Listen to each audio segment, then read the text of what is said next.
I'll call the City Council work session meeting to order. Clerk, please call the roll. Councilperson Stringham. Here. Felder. Here. Hader. Here. Silver. Here. Vining. Here. Jermaine. Excused. Mayor Clark. Here. Next item. The next item on the agenda is public comment. Okay, we'll see if there's any public comment here to start the meeting. This is our work session. We have a couple items on the agenda, but are there any public comments at this point for the work session? Seeing none. Next item, please. The next item is on the work session agenda, item 5938, review of final event center feasibility and market analysis report. Interim City Manager Cochran, a couple items this evening. Yes, good evening, Honorable Mayor, City Council, Clerk Treasurer Lavoie. So this evening, we've got two presentations on deck. The first one is in regard to the feasibility and market analysis that we had completed on the South Event Center at the former multi-sports complex, current River Raisin National Battlefield Park Foundation. And so we had contracted with Hunden Associates late last year to conduct the market and feasibility analysis to determine whether utilizing the South Event or South Arena as a full-time event center would be a productive business venture for the city. Primarily looking at an opportunity for revenue generation to help sustain the future of the building. And so Hunden Partners may sound familiar to several members of council. They had completed prior, when we were closing down the ice arena, an alternative use analysis to look at alternatives for the facility. And since then, Hunden has grown into a much larger firm that does this work all across the country. So they're based out of Ohio. And we had spent some time working with them, touring with them at different facilities, looking at case data, looking at the existing use data at the facility. This slide is just an introduction a bit to Hunden. But first, also, this is just the draft study. So in your packet tonight, you had over 100 slides. That was part of the presentation this evening. Rest assured, we are not going to go through all 100 slides this evening. However, what we are going to do is just go through the executive summary, and that should give us an idea of the recommendation and where we're at. As part of that, though, throughout the entire presentation, the study does provide at the further back pages more information on the data that was provided. So, any questions? Okay. So here's just the analysis and the contents of the report. But the executive summary, what we did, we were engaged throughout the fall months, Matt Vanasacker and myself, and what we did with them was analyze the current supply and demand of event centers, not only within Monroe, but within really a 15-mile area of our region. And then we also, Hunden interviewed different meeting planners from across the state and the region to understand what they look at for event spaces. And then also analyze different case studies from across the country of different venues that were similar to ours to look at how it's been done and what they've done. So the first slide that we're looking at, this is just where we're at right now. Looking at where we stack up compared to those other event centers throughout the region. What are the opportunities that we could do with the facility? And then how do we get there and what would the outcome of that be? So this slide talks about what we already know, the benefit of Monroe's location within several different metropolitan areas, including Detroit, Ann Arbor, Toledo, our proximity to both the Detroit airport, the Toledo airport, and the ease of access to different metropolitan areas, especially with I-75, M50, US 23, and Telegraph Road. And so you can see within air travel, we just found this as an interesting slide. Not sure it's too relevant to our project, but the passenger traffic that goes through Detroit Wayne County Airport in the past several years.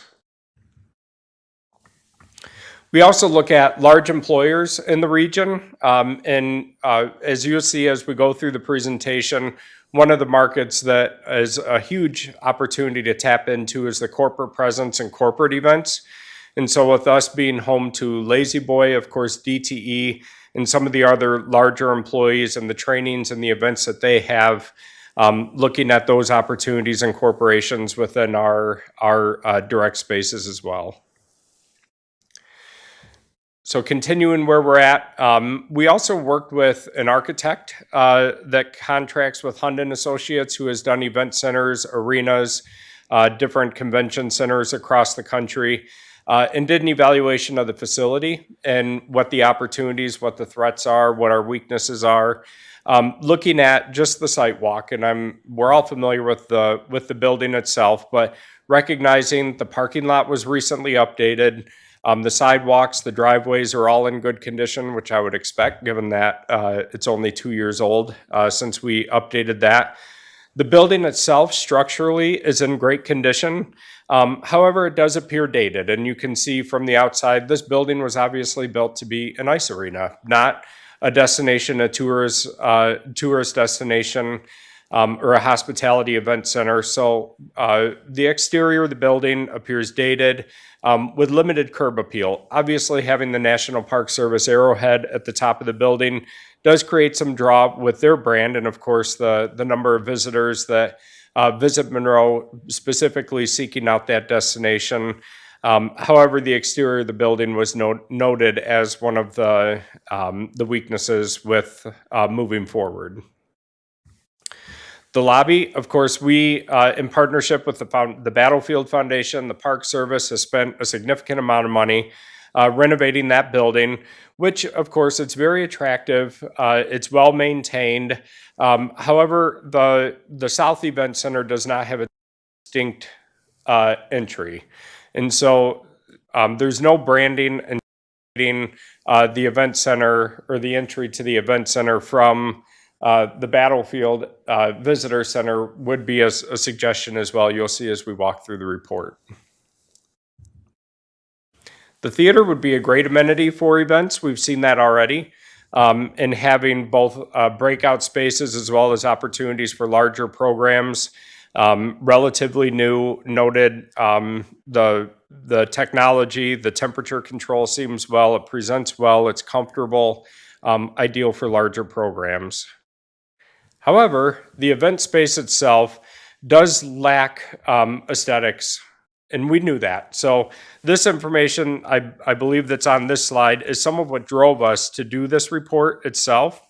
We knew that in order to function as an event center to host, whether that's weddings or whether it's larger events, the acoustics are a big challenge, given it's a steel and concrete building with a concrete floor, exposed ceilings. We had looked at and worked with Jim Jacobs, architect, to look at different acoustic treatments.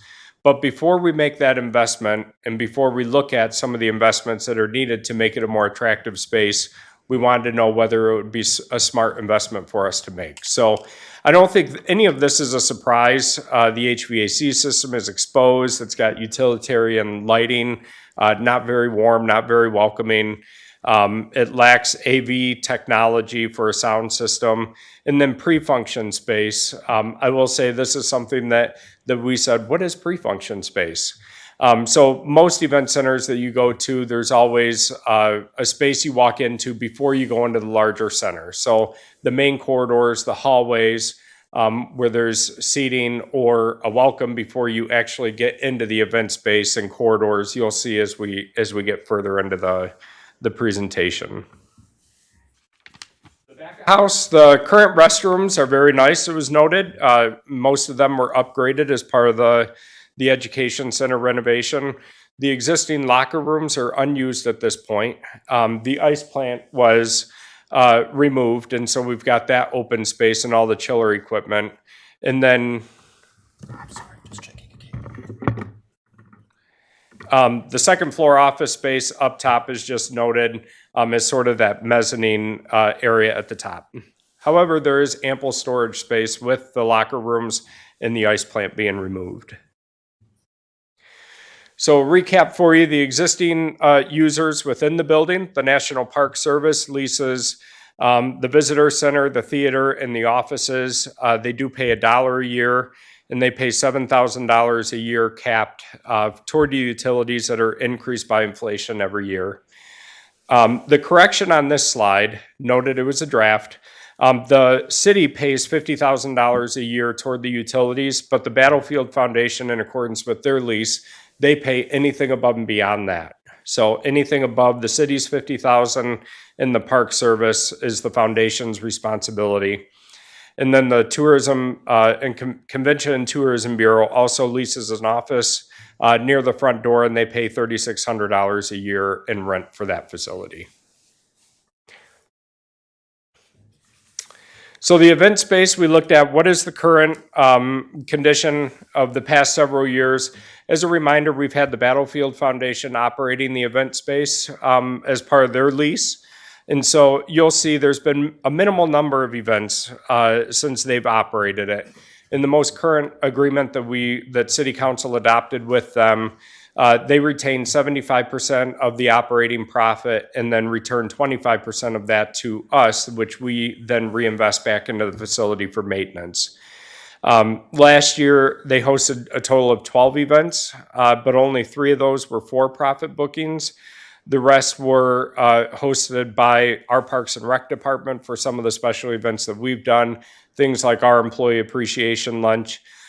So it's been largely underutilized, but also that's a reflection. They do not have a full-time coordinator for this purpose, which would actually market the facility as a rental facility and also manage it in a full-time capacity. So some of the recommendations that are limited by the current agreement that we have with them is they don't hold comprehensive marketing events, build relationships with event planners, or actively promote the space through business planning or community outreach or social media. So it's really lacking on that and performed at a basic function at this point. And then you'll see the operating income last year was only $1,700 through those rentals. However, the facility financials, you can see that the city itself has incurred consistent operating losses due to those low amounts of rentals and leases. So you'll see from 2022 to 2024, the primary driver for the losses was the debt payment, the bond payment that we had. We paid that off in 2024. So you'll see right now the break-even point is about $90,000, but we subsidize it by about $86,000 last year. That's primarily due to utilities and insurance. There's been some maintenance, but note that these expenses have not included capital maintenance that we've done on the building, including the parking lot, the new roof that we put on, and some of the other higher ticket items. These are just the day-to-day maintenance costs that are noted. So what we wanted to do as part of the study is to look at, are there opportunities to increase revenue to help offset the day-to-day maintenance costs relative to the facility? Any questions on the presentation so far? This might Deb? be coming later, but how many people visit the event? Yeah, so that is statistics, not in the executive summary, but it's included in some of the appendixes of the final report. There's about 250 to 325,000 people that visit annually to the Battlefield and the Education Center. And that the appendix goes into the population that we have the opportunity to tap into within a 3-hour drive of Monroe. I believe the last estimate was about 14 million people that are within our geographic vicinity that could travel to this facility if it were used to the maximum benefit for events and trade shows and conferences and such. Other questions at this point? I'm sure we'll have more later. Okay, so what we also looked at, I mentioned, is the local event space supply. So we looked at basically who our competitors would be. so to speak. What we did is we looked at facilities that had 1,000 square feet or more that were within 15 miles of the event center. So you'll see the different types of facilities that we're looking at here. There's really only two that are similar to ours in space, and that is the Frenchtown Event Center, which is 10,000 square feet. And then the First Merchants Bank Expo building at the fairgrounds, that's 27,000 square feet. And we'll go into a little bit more detail on what those are. But ours is 20,000 square feet, our facility. And so we wouldn't be categorized as a meeting space like the Sawyer House or like some of the hotels are, or a wedding venue that are like Dussault's or Leroy's Hall. We're looking more at a larger exhibit building than we are those other items. So when we looked at the current market, it's noted there's a gap in ballroom spaces. So there is no large ballroom, which are more aesthetically pleasing, more high quality function events, not trade show, pipe and drape, concrete floor type facilities like the expo building.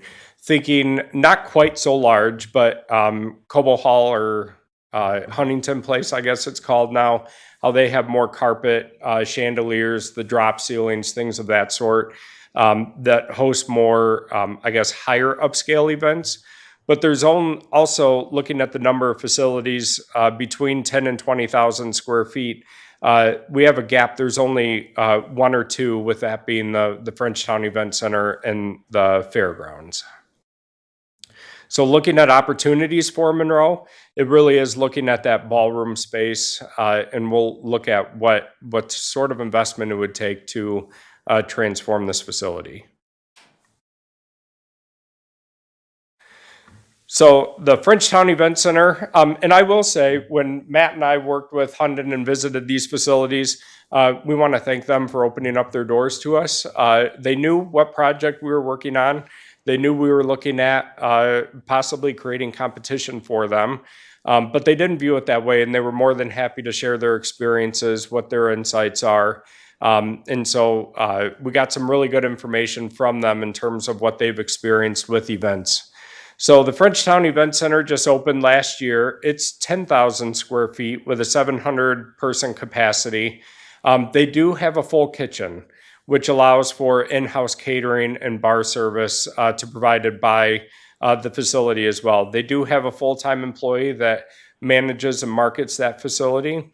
And last year alone, they had 26 events within that first year. So looking back at where we were at, we had 7 events last year being managed part-time without a full kitchen in-house. So the types of events that they've hosted, they had an RV show. They have had corporate events. I know DTE rented that facility several times for some of the trainings that they had in public events. Community banquets, dinners, luncheons. They also host some similar to what we have in the park with concerts and things of that sort. So it is comparable to ours, albeit about half the size. The expo building at the fairgrounds, it opened in 2008. It's a little larger than ours with 27,000 square feet. They do not have a kitchen. So what they do is you're allowed to bring in your own caterer. You're allowed to have food trucks, things of that sort, but that's not something that an amenity that they can offer at their facility. They have 57 events last year, everything from the vintage market to the tattoo convention to dog shows. We did not include the statistics for the Monroe County Fair itself in this report. So when we visited with Daryl Diamond, he mentioned they do not advertise. They do have quite a lengthy wait list, and everything is done by word of mouth and returning vendors. So we knew that would demonstrate an opportunity for us. If they had a wait list and they don't even advertise, what the opportunity would be for us to help pick up some of those trade shows, conventions, and other things. Dussault's, I will say this was bigger than I thought. They've got 20,000 square feet total, but that's separated out into two 10,000 square feet reception halls that hold 500 to 600 guests each. They do have a full kitchen, and they do offer in-house catering, and they host over 52 events a year, primarily weddings, receptions, things of that sort, family events, banquets. Any questions on those facilities? Those were the ones that we looked at that were most comparable in size and location to ours. In the full report is a breakdown of each of the facilities that we took a look at and what their characteristics were. Okay, so the opportunity. We did look within 50 miles in the research that Hunden did and working with event planners and different organizations. You can see for facilities between 10,000 square feet and 45,000 square feet, there's over 3,000 events that happen within that 50 mile radius. And so a majority of those are corporate events that you see on the right. There's over 7,700 corporate events for event centers that are rented out for higher rates. But with that, when they pay higher rates, they have higher expectations. So they're not looking at open ceilings, exposed HVAC, and concrete floors. They're looking for breakout rooms.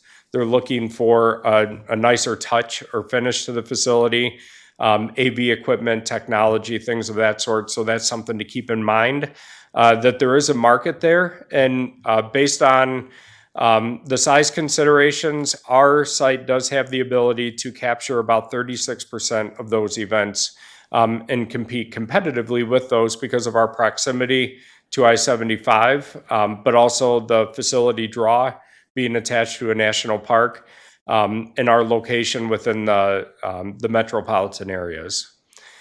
So you may ask what SMRF is in the right chart. So 7,700 corporate events. SMRF are social, military, education, religious, and fraternal groups. So those are more nonprofits and social groups than corporate events, associations, or even government events. Questions? Okay. It's a lot of information, I know.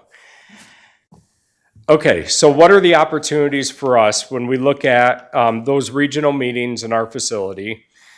So stakeholder interviews that Hunden performed, they ask questions of what they're looking for when they rent facilities. What does the landscape look like when they're trying to rent facilities? And the thing that really came up was the need to have a full commercial kitchen. If you're really looking to have those higher scale events, not like trade shows and conventions that they offer at the First Merchants Bank Expo building, but to really remain competitive and have that advantage that sets the facility apart from other places would be the installation of a commercial kitchen. And this was something that we had actually approved as a capital improvements project a couple years ago, but we never moved it forward because the cost came in higher than what we expected. But also trying to figure out the right configuration within the existing space. We redirected those funds to other higher priority projects at the time. So that was something that we weren't surprised when we heard as part of this study and report. But looking at the market demand and competitive landscape, when we interviewed those other facility hosts in terms of the demand that they see, again, folks like the Monroe County Fairgrounds, they've got a wait list. They could have a lot more events if they had more staff capacity, but also there's only so many prime weekends available in a year as well that they have to turn people away. So the market supports numerous smaller wedding venues with healthier utilization, but most, if not all of the folks that they interviewed noted a lack of ballroom space with adequate meeting rooms and pre-function space for those larger events that can host 600 to 1,000 people. And then all of them identified professional management is required for any facility. So somebody's got to answer the phone when you call. Somebody's got to return the calls when they're inquiring about facilities.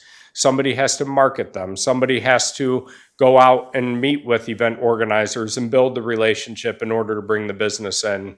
And we noted that when we went through some of those facilities from the French Town Center to Dessau's to the fairgrounds, they all have a full-time event manager, not a part-time manager. And then finally, we did take a look at what are some other case studies from across the country in communities that are similar to ours, maybe different than ours, facilities that are the same as ours.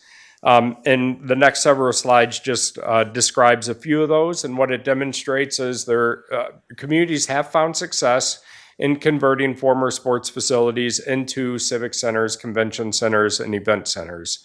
So we looked at specifically the Anderson Civic Center in South Carolina. That holds about 36,500 square feet. It does not have a kitchen, but they get, according to Placer AI data, about 92,000 visits a year at that facility. Long Beach, California, of course, a much different community than ours, recognize that. However, they did a renovation in 2013 that converted a former ice arena into an event center. And you'll see with an on-site kitchen, they attract about 74,000 people a year. And then the Enid Convention Hall, which is similar in community size to ours, that's another, I believe that was a basketball arena that got converted into an event center with about 20,000 square feet and a kitchen, and they generate about 31,000 visits and individuals per year. So again, these are not all exactly similar to our community and our facility, but they are some examples that we could reach out to understand more what their success and challenges have been and how they've done.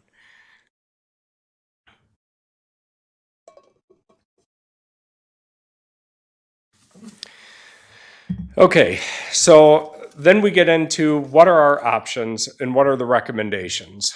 So of course, there's always the baseline. We can continue doing what we're doing now, continue subsidizing the facility, and continue on the pace that we are now. There's also option one, which is basically that we would hire or contract out a full-time event center manager, make no changes to the facility, maintain the existing floor plan, and we would be able to continue as we are, maybe with increased operational capacity with a full-time staff member. Option two is the middle-of-the-road option. That's, again, hiring a full-time manager, doing that full-time or commercial kitchen build-out, and installing movable dividers for space flexibility. What this does is it expands catering capabilities and expands the sizing options for events, ability to break it down to smaller events for smaller audiences if there's not a need for the full facility. And then option three is hiring the full-time manager, a commercial kitchen build-out, and full ballroom quality finishes. That would break up the ballroom space, have meeting spaces, the pre-function space, and additional commercial kitchen and storage. But you'll see there is investment requirements for those, the option two and the option three with different price tags that we'll go through.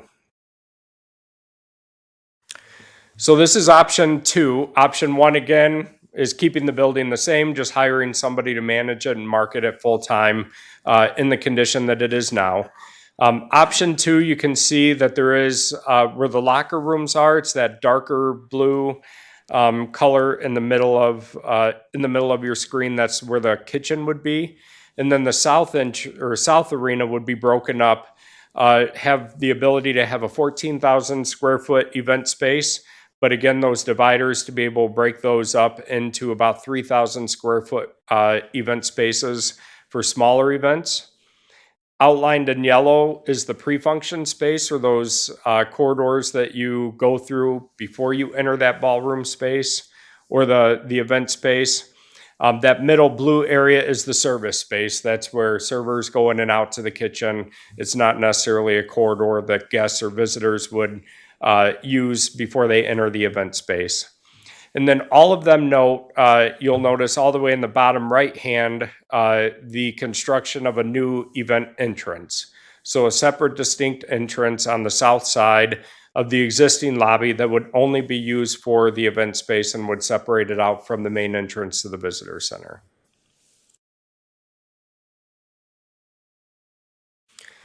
And then this is premium option number three. Much the similar layout with the construction of a new event lobby on the south side of the building, still the same pre-function space.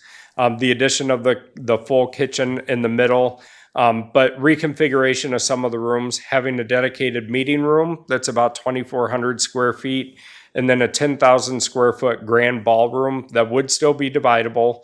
But again, those higher quality finishes that you would think of more as ballroom space rather than event space.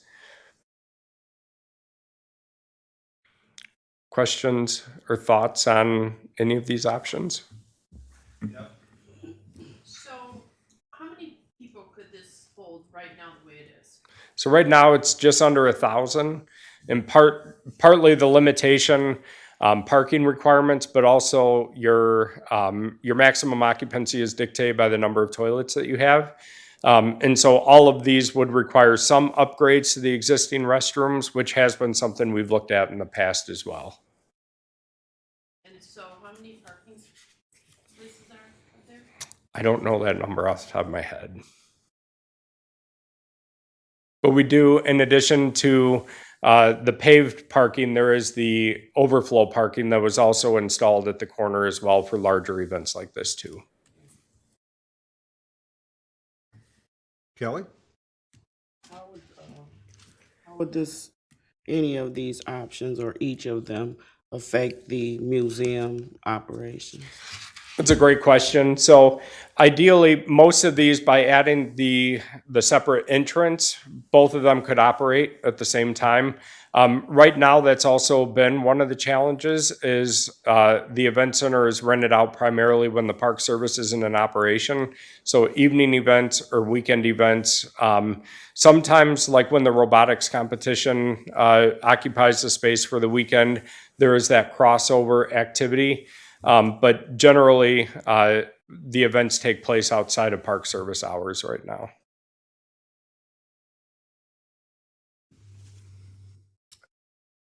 Andrew? Currently, all three options assume city retention of the space. Is it possible to separate the space functionally from the National Park Service or have it owned by a separate entity other than the city or the national park? Yeah, so that's a great question. With both of these options, we could, especially with the event lobby, adding on the event lobby, any of these options could remain where they're operated by outside operators. So this doesn't mean that the city has to hire and employ, but the intent is to generate revenue that would come back to the city that would be reinvested back into the facility to offset our long-term maintenance costs. I think that the report outlines, and I know that we're not going over everything, but the report does outline community impact in addition to operational expenses of the facility itself. Correct. And so I think that all of us, from the time that we have begun investing in this facility, it's had its HVAC upgraded. We built a new parking lot. We did the legwork to have the study done for feasibility. There's a lot of ground laying taking place here, and we all believe in the long-term vision of the economic role that this can have in our community. Mm-hmm. That said, what is the city of Monroe's role and responsibility in helping to facilitate that? Maybe not in terms of operating it ourselves, but in many other community projects that I can think of, KM Cornerstone, which is on the agenda this evening, we are a facilitator and a partner of that project where there is a private participant that is helping really to make those investments in the community, where that's not necessarily, those capital dollars aren't necessarily coming out of City of Monroe taxpayer pockets. Yeah, those are great examples. Also thinking about the ALCC and the libraries. We own them, but we do not operate them. There's revenue that comes in thanks to those operating partners who seek out grants and provide their own funding toward the maintenance of those buildings as well. Thinking about the Sawyer House, we do not manage that facility, but the Sawyer House nonprofit group does, and they collect revenue and generally help put funds back into the facility. But it's certainly a model that we can look at for this facility as well. If I might clarify, Mr. Mayor, not only in terms of operation, but in terms of ownership, is it possible to divide the ownership of the space so that we're not responsible so that the city is not responsible for ongoing capital expenses. Yeah, once we get into the next steps, there's multiple things we can take a look at. Okay. Yep. I guess a follow-up to Kelly's question about impacting the museum. As I look at this, there's no transition of space from the museum to this project, or is there? No, there's not. Okay. So wanna when we think, clarify. like the auditorium could be a benefit for some of these events too. The rest of the space could be a benefit for some events, perhaps not all events. This does not assume that it has to be completely cut off from the rest of the building in order to utilize those other spaces. Right now, there is the doors that go into the main lobby just outside the gift shop. You'll see and hear those are proposed to go away and have all traffic come in directly from the new event center. But I would say once we get into future decision-making, there are many ways to evaluate these. These are purely schematic and show different options that can then be carried forward for possible implementation with updates and modifications. Thank you.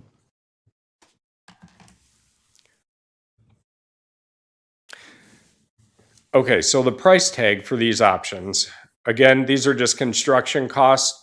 Option number one was to keep the building the same, no construction costs included, just consist of hiring either a full-time manager or contracting with somebody with some sort of management agreement to operate the space as it is right now. But you'll see option two for that basic meeting space, not the ballroom finishes. The event space, the new entryway, and the kitchen, the price tag is about $10.3 million.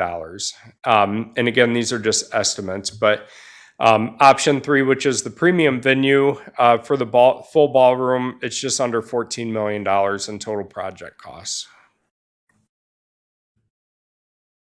So to Councilman Felder's point, talking about the measures of return that you can get on the future use of this building. There's the financial performance, which is revenue covering or not covering expenses, and direct return on capital deployed.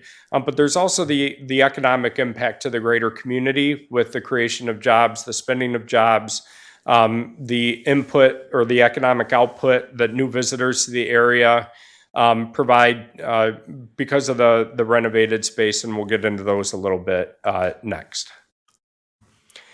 So the financial comparison at stabilization, and that looks at year 4, after everything is built out, after the kinks are all worked out, and we're fully up and operational. Looking at baseline, so right now where we're at right now, if revenue were to stay the same at about $2,200, expenses would primarily be what they are right now with utilities and the hiring of a full-time employee or a full-time maintenance contract. You're looking at a loss of about $71,000 annually if we continue at the baseline right now. Option one would be hiring the full-time, baseline is where we're at right now. Option one is hiring the full-time manager. You would hope to increase revenue and have additional events. However, still operating a margin at about 23% loss every year. Just current status quo with the hiring of an additional full-time person. Option two, which is the basic event space, adding the kitchen, we are looking at the opportunity to increase by about $700,000 in new revenue. But that also comes with expenses. And when we look at expenses, we looked at wages, contracted services, operating expenses, the repairs, supplies, insurance, utilities. This does not include the construction costs. So that $10 million to renovate the space for option two, this net loss does not include the debt that we would have to take on to renovate that because we don't have those funds readily available right now. So looking at a smaller loss at about 3%, but still not an opportunity to completely cover the costs, not including construction. And then you'll see where the real opportunities are for the highest break-even point would be the full premium convention conversion center. making close to $1 million in revenue a year as an opportunity, but your expenses remain higher than that. Looking at an operating margin of about a 1% loss, but construction costs, again, not factored into that at about $14 million. So I will say when we first got this and Matt and I met with Hunden to go over this, it was definitely Hunden told us what we needed to hear, not what we wanted to hear. We had hoped that there would be a greater opportunity for revenue generating to cover the costs associated with the building and the operations. But with the financial comparison at year 4 right now, that does not seem likely.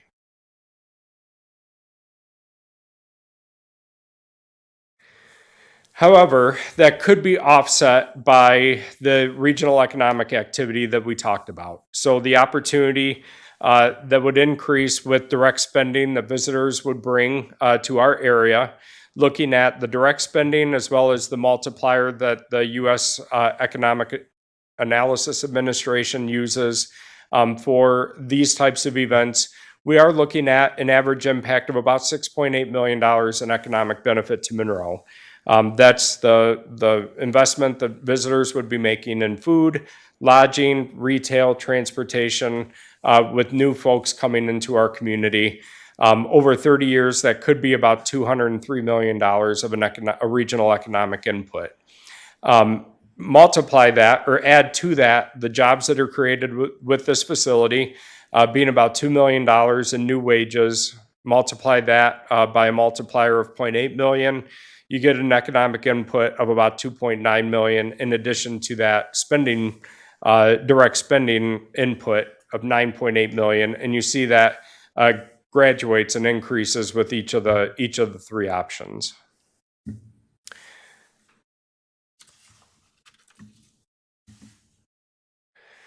So there was a lot to go through.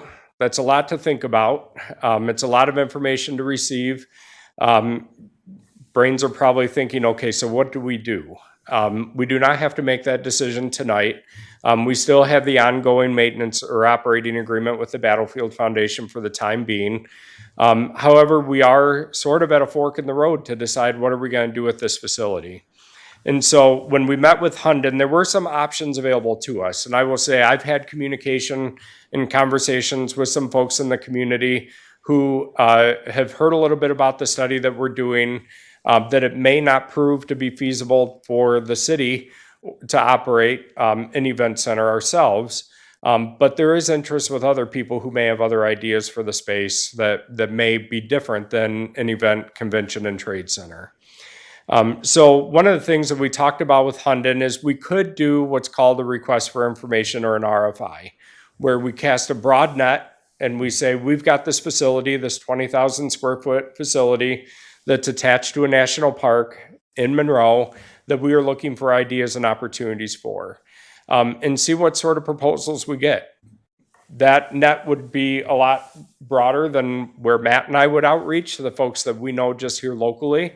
But when you looked at who Hunden is, the network that they have, the folks that they work with, the network that they're involved in, that is a service that they can provide to us, is to help us find some other users that we may not have thought about, knowing the results of this feasibility study. The other is we could continue to have these conversations with the local organizations that may be interested and have some more serious dialogue with them. We didn't want to get too far in conversation with them without presenting this to you first. And so we have not carried those forward. Or it could be a combination of the two, that we do a request for information or request for proposals, and the local folks have an opportunity to respond to that just like anybody else would. And then together with council and administration, we could evaluate those and see where the next steps we go are. So those are some opportunities of what we could do next, but I also understand this was 100 pages of a lot of information that you just got last week. So one recommendation would be for you to take the report, look it over a little bit deeper, think about it, think about this presentation, the introduction that was given to you tonight, and then we can come back at a work session maybe in a couple weeks and have further discussion about where you would like to go. Thanks, Mark. We'll see if there's other questions or follow-ups, but there is 77 more pages to go, so just a few more for those that want to do the reading, which we already probably have. But that aside, it's really, I don't know, taken back, but at the same time, I'm thinking about where we were before and how we got to where we are today, from the sports complex to now, recognizing that there's some similarities. As we talked about, you mentioned about management and you mentioned about transitioning, and of course, Andrew's comment about, having somebody else do it without having some of the responsibility. We never got past that last time, and it was always still the city's obligation. I think there's a variety of things that can be, maybe a couple or three that might be more feasible, but would like some additional information. What you said last, I think, is kind of where I'm still thinking about. But Kathy? Is there a cost to doing the RFI? Is that Yeah, so they offered that, but we did not ask them for a proposal yet because we didn't want to go there until we gauged whether you were interested in moving in that direction. So if we move forward from the presentation tonight and think about coming back to this conversation in maybe 2 meetings or so, I can get a proposal from them and we can discuss that further together if that's one direction we would like to go. Yes, That would be that's helpful. a question I had as well, because it's, we're at a point where we've expended and revenues to get to where we are, as Andrew said as well, and what is our next step? And I think we're going to need some time to think about it. But I think you're going to get questions for more, or inquiries for more answers. Andrew? The construction costs for the options 2 and 3, where they talk about building a new entrance, the footprint of the building that was shown in the diagram included the doors to that entrance on the south side of the building, but they did not include any additions to the building. Currently, if you put doors right there, it would just open up onto the south lawn. Essentially, you'd be walking into grass. Does that include building a new entrance? Because there's no parking over there. There's Right. not. I think there might be a sidewalk, but that's Yeah. really about it. It's overgrown with the big evergreens right now in that area. So it is a sidewalk that goes to that door that goes directly into the South Event Center. And there's a couple different things. These are just ideas that kind of got us thinking. But there was also, we had some previous discussion about building a new patio space, that it didn't mean we need to build a brand new entryway to that space, but perhaps a new patio that utilizes that existing door that can then go into the pre-function space and save us some funds from those construction costs. So there's a couple different options to look at there too. As we're talking about entrances, if that's just so that the caterers can get, the trucks in and out of the building, that's one thing. If we're having guests enter through that part of the building, we probably need something that isn't included in that blueprint. And now we're adding to the already substantial construction costs that have been estimated. Yeah, yep.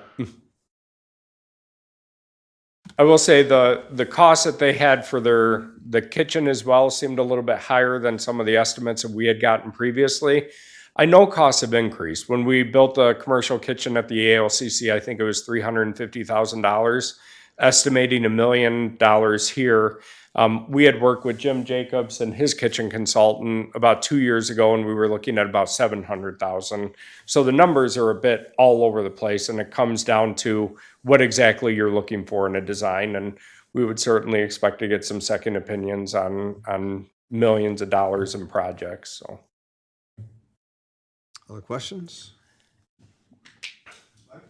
If we did go with option 2 or 3, do we know, and we're still in charge of the buildings, what something like that somebody coming in and getting name rights to the facility, what that would bring in? Is there any kind of...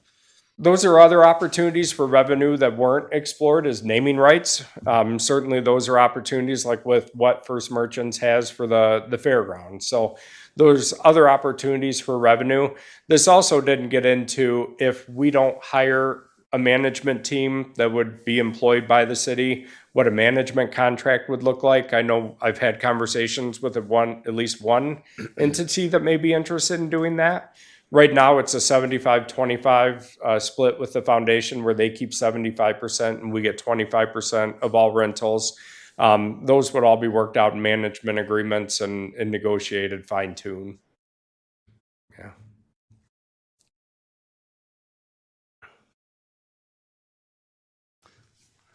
I don't say it's overwhelming, but it's a lot of information. I think your thoughts of, coming back in a couple of weeks.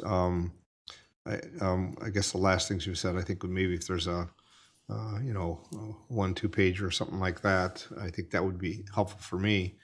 I just think about when we start having contracts and then not delivering. Lived that before, and it didn't end well. And but then the usage went down as well. That was the main factor that made the transition. I don't think we want to repeat that either. But I think but we have to make a decision at some point to move differently than where we are now. Not that it is being used in some fashions as the slides and slides show, but that's not going to be a long-term solution either. So I recall being at I believe it was a Michigan Municipal League, they had a presenter, and they said, we were talking about if you have this, you need to hire somebody, and when you hire them, it's then you're hiring the second person that's going to be there with them if you're going to have success. And it was substantial, anywhere between $250,000 to $350,000 just to get if you want it to be done correctly. And that's just that. I think those numbers show that somewhere in here when you talk about the operating of 700 and some thousand, and then you're still in the deficit at the end of the year. So that's probably not beneficial for us. Yeah, and there's a bit of you're operating into deficit, but there's the regional economic benefit that could offset some of that. But it all comes down to what is the city's interest in the economic return and the economic benefit of the two, and is there some way we can find another use that brings that gap closer together? And I think there's probably better data collection that is being done today than it would have been done 10 years ago. Where people are coming from, where they're going, and we know that, right? We know when they're leaving a particular place or going to a particular store. Not that people are being tracked, but you just have that connectivity to get data that tells you, I think it brings more substance to the economic return of saying it's bringing this many people in, they're going to this many restaurants, so it's this much economic benefit. Yeah. And I believe that's factual. It does have that, but I'd want some more clarity of definite expectations versus the expected is to be this. We've heard that before, and I'm not saying it doesn't occur, but I think if however we go down the path here, I think we need to find the best possible data that gives us the information to make a full decision. Yeah, one of the other things that the study identified later in the report was hotel room capacity. So the ability to have these larger events that would draw in more people to our community, but do we have the hotel room capacity to house them? Right now, I know with the Fermi shutdown happening, there were no hotel rooms available. And so the report did say if this moves forward and with the other events that Monroe is drawing at some of these other facilities, there is room for more hotels in Monroe as well. And certainly that would be something that we would work toward trying to attract to help this be a successful venture as well. But it all goes hand in hand together. We're always looking for partnerships of how we move forward, and knowing, you talk about hotels and you talk about the use of those rooms. I mean, if they're filled, they're going to be content. Who fills them may not matter. Where it matters to others and matters the impact it has on a community that's looking for that. I'll say usage of people showing for the purpose of coming to an event center or facility or a night, a weekend, whatever it might be, versus I'm going to my job for the next 3 months and then the rooms are full. And so they both have value, but I think there's a different value of that presents itself. Andrew. Did Hunden provide any details as to how they came up with the revenue projections? Yeah, so that's later in the study, but it's primarily based off of what regional facilities are getting for similar services based on per event function. in publicly available report data. It didn't break it down by here's how much you would have to charge for every event. It breaks it down. They look at trade shows, sporting events, weddings, banquets, things of that sort separately. So if you look through the report, it breaks down how many of each of those events you would have to have throughout the year and what sort of overall revenue they would bring in with that mix and how often it would have to be full and used in order to reach those revenue targets. So again, just estimates, but using that regional information that we were able to glean from other operators to be competitive. Okay. And that's They looked Go ahead, Andrew. rather optimistic. If I can- Yeah, optimistic. And then I always say, it's generating that, but is it generating where there's employment opportunities? That means people are, staying. Does it mean that there, is going to increase business of a service management because they need to buy more flowers for the location so somebody has a second store, or it's just the restaurants, the dining, the items that people buy. If you have a capacity now of providing services, if you're not increasing those services, of course we'd be looking for the city because it then becomes taxable value of properties and increase. And so to me, the numbers are from a broad perspective probably, and I'm trying to think how do we look at this of what's the opportunity that we have to increase those best garner the economic impact dollars that are maybe come back to the city, where there be more housing, more stores, more people, more employment, and schools. And it's important to note too, those estimates, everything looked at year 4. So looking at, we're not going to have all this revenue in the first year. It's going to take us time to build up if that's the direction that we choose to go in. So the losses will probably be even higher in years 1 through 3 as we market the facility and get the operations up and going. So it is rather ambitious, some of the numbers that were listed. And I think those are goals and targets once complete build out, once operations are stabilized. Kelly, So you want to follow up? go ahead. If we did, it sounds great. Say we chose option 3, build a ballroom. Where are we gonna get the money from? And that's part of the conversation. We Look behind me to see if Ed Sell was with us. Have conversation with him because obviously that would take some investment and taking on some additional debt into consideration. As we just paid off the bond from building the building, it would have to be something we look at issuing bonds and issuing debt to move forward to get that capital. And that's a great point, Councilwoman Vining, as those numbers again didn't indicate what a debt payment would look like as part of that as well. And we can look up some estimates with those numbers to bring it back as information for you. Kelly? To issue a bond or debt, do we have to take it to a vote? No. Deb? So have we had any interest at all throughout these past, 3-4 years? Of other people, wanting to rent it for one thing or another? Yeah. So, and we do get the report as part of the operation agreement we have with the Battlefield Foundation, how many phone calls they get, how many times they rent it out.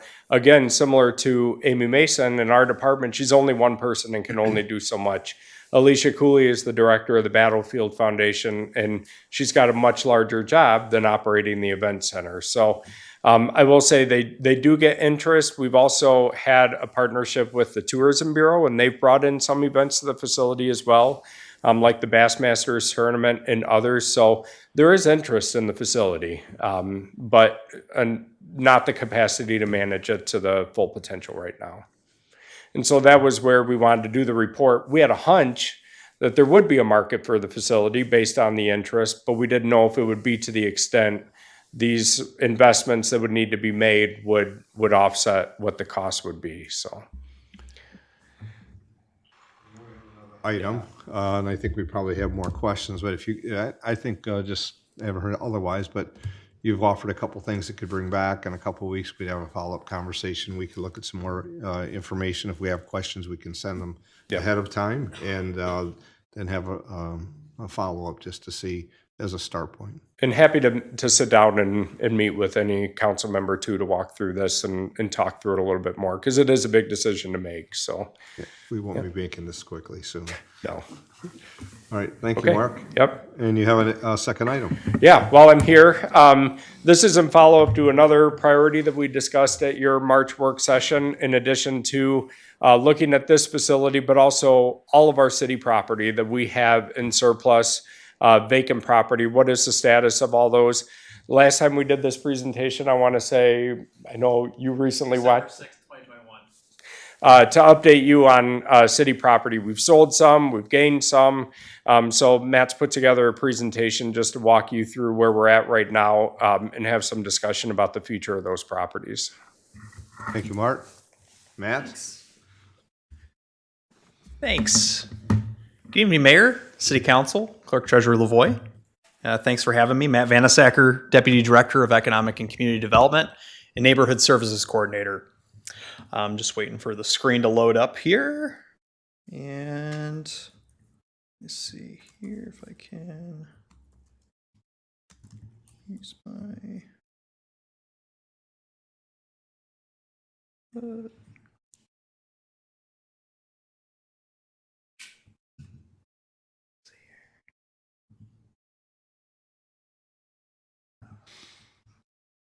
Oh, did I lose it?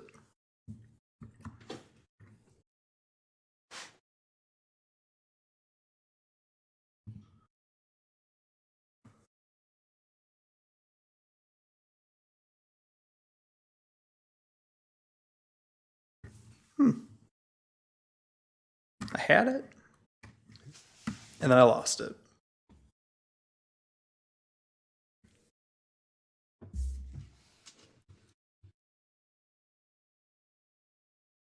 Let's see if it... I don't know why it's not loading. Did it do the same thing? Sorry about that. So you're fine. It's in your display.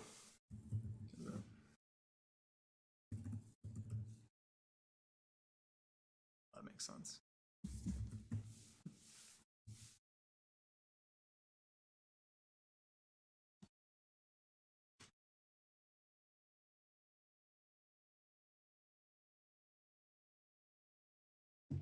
There you go.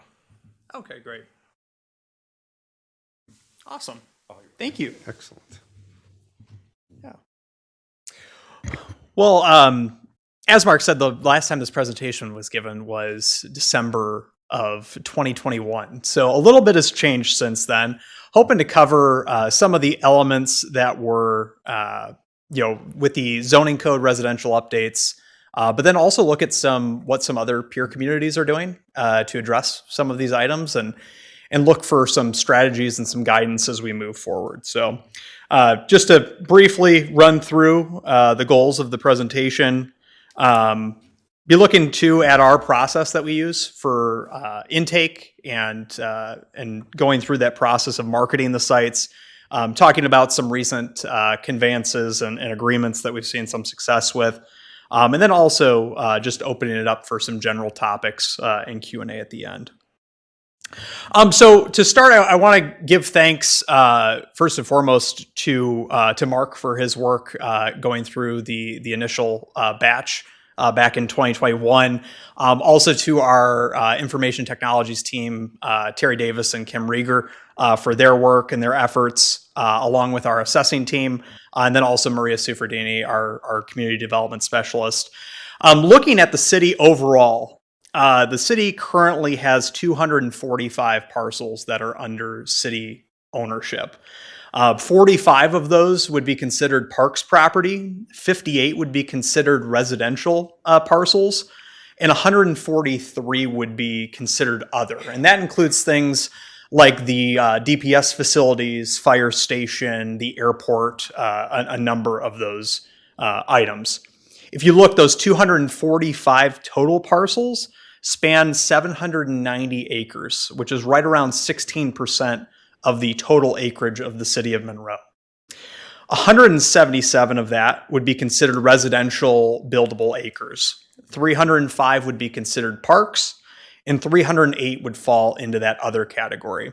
The primary bulk of the 177 residential would consist of the high industrial property, and then looking at the bulk of the 308 other acres would be the airport and some of the other large-scale city-owned DPS facilities.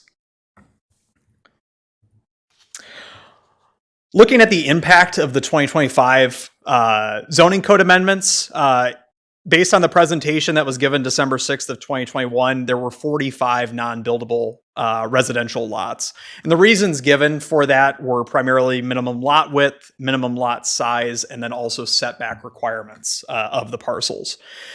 Post July 2025, which is when the zoning code updates were approved and then went into effect in August, we now only have 6 non-buildable lots that would be considered non-buildable per the zoning code.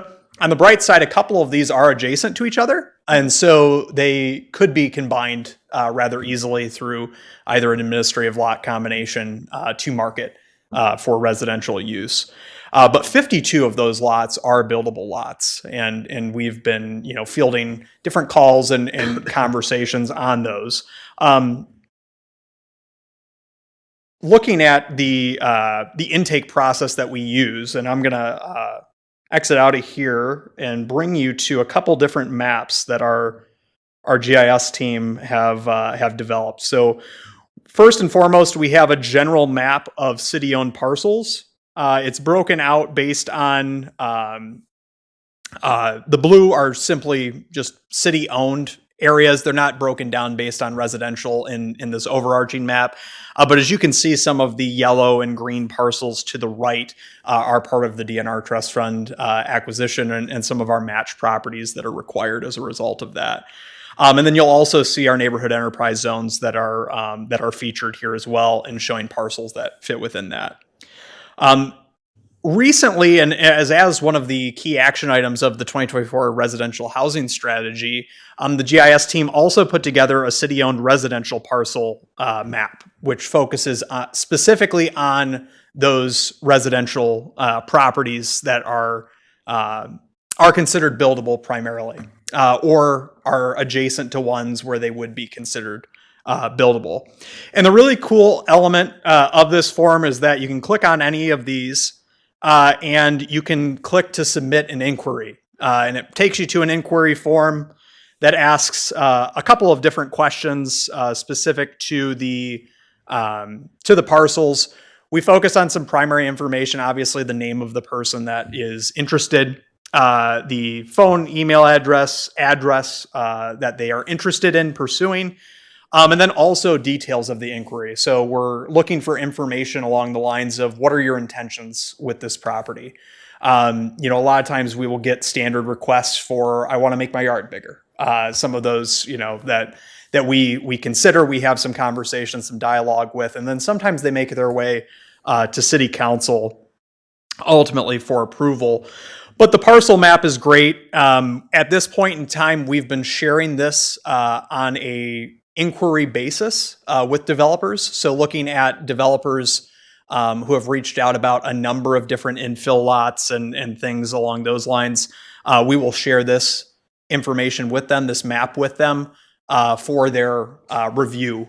They're looking for very specific types of parcels typically, but this gives them an idea of what is city owned and what the city would have the ownership decision on.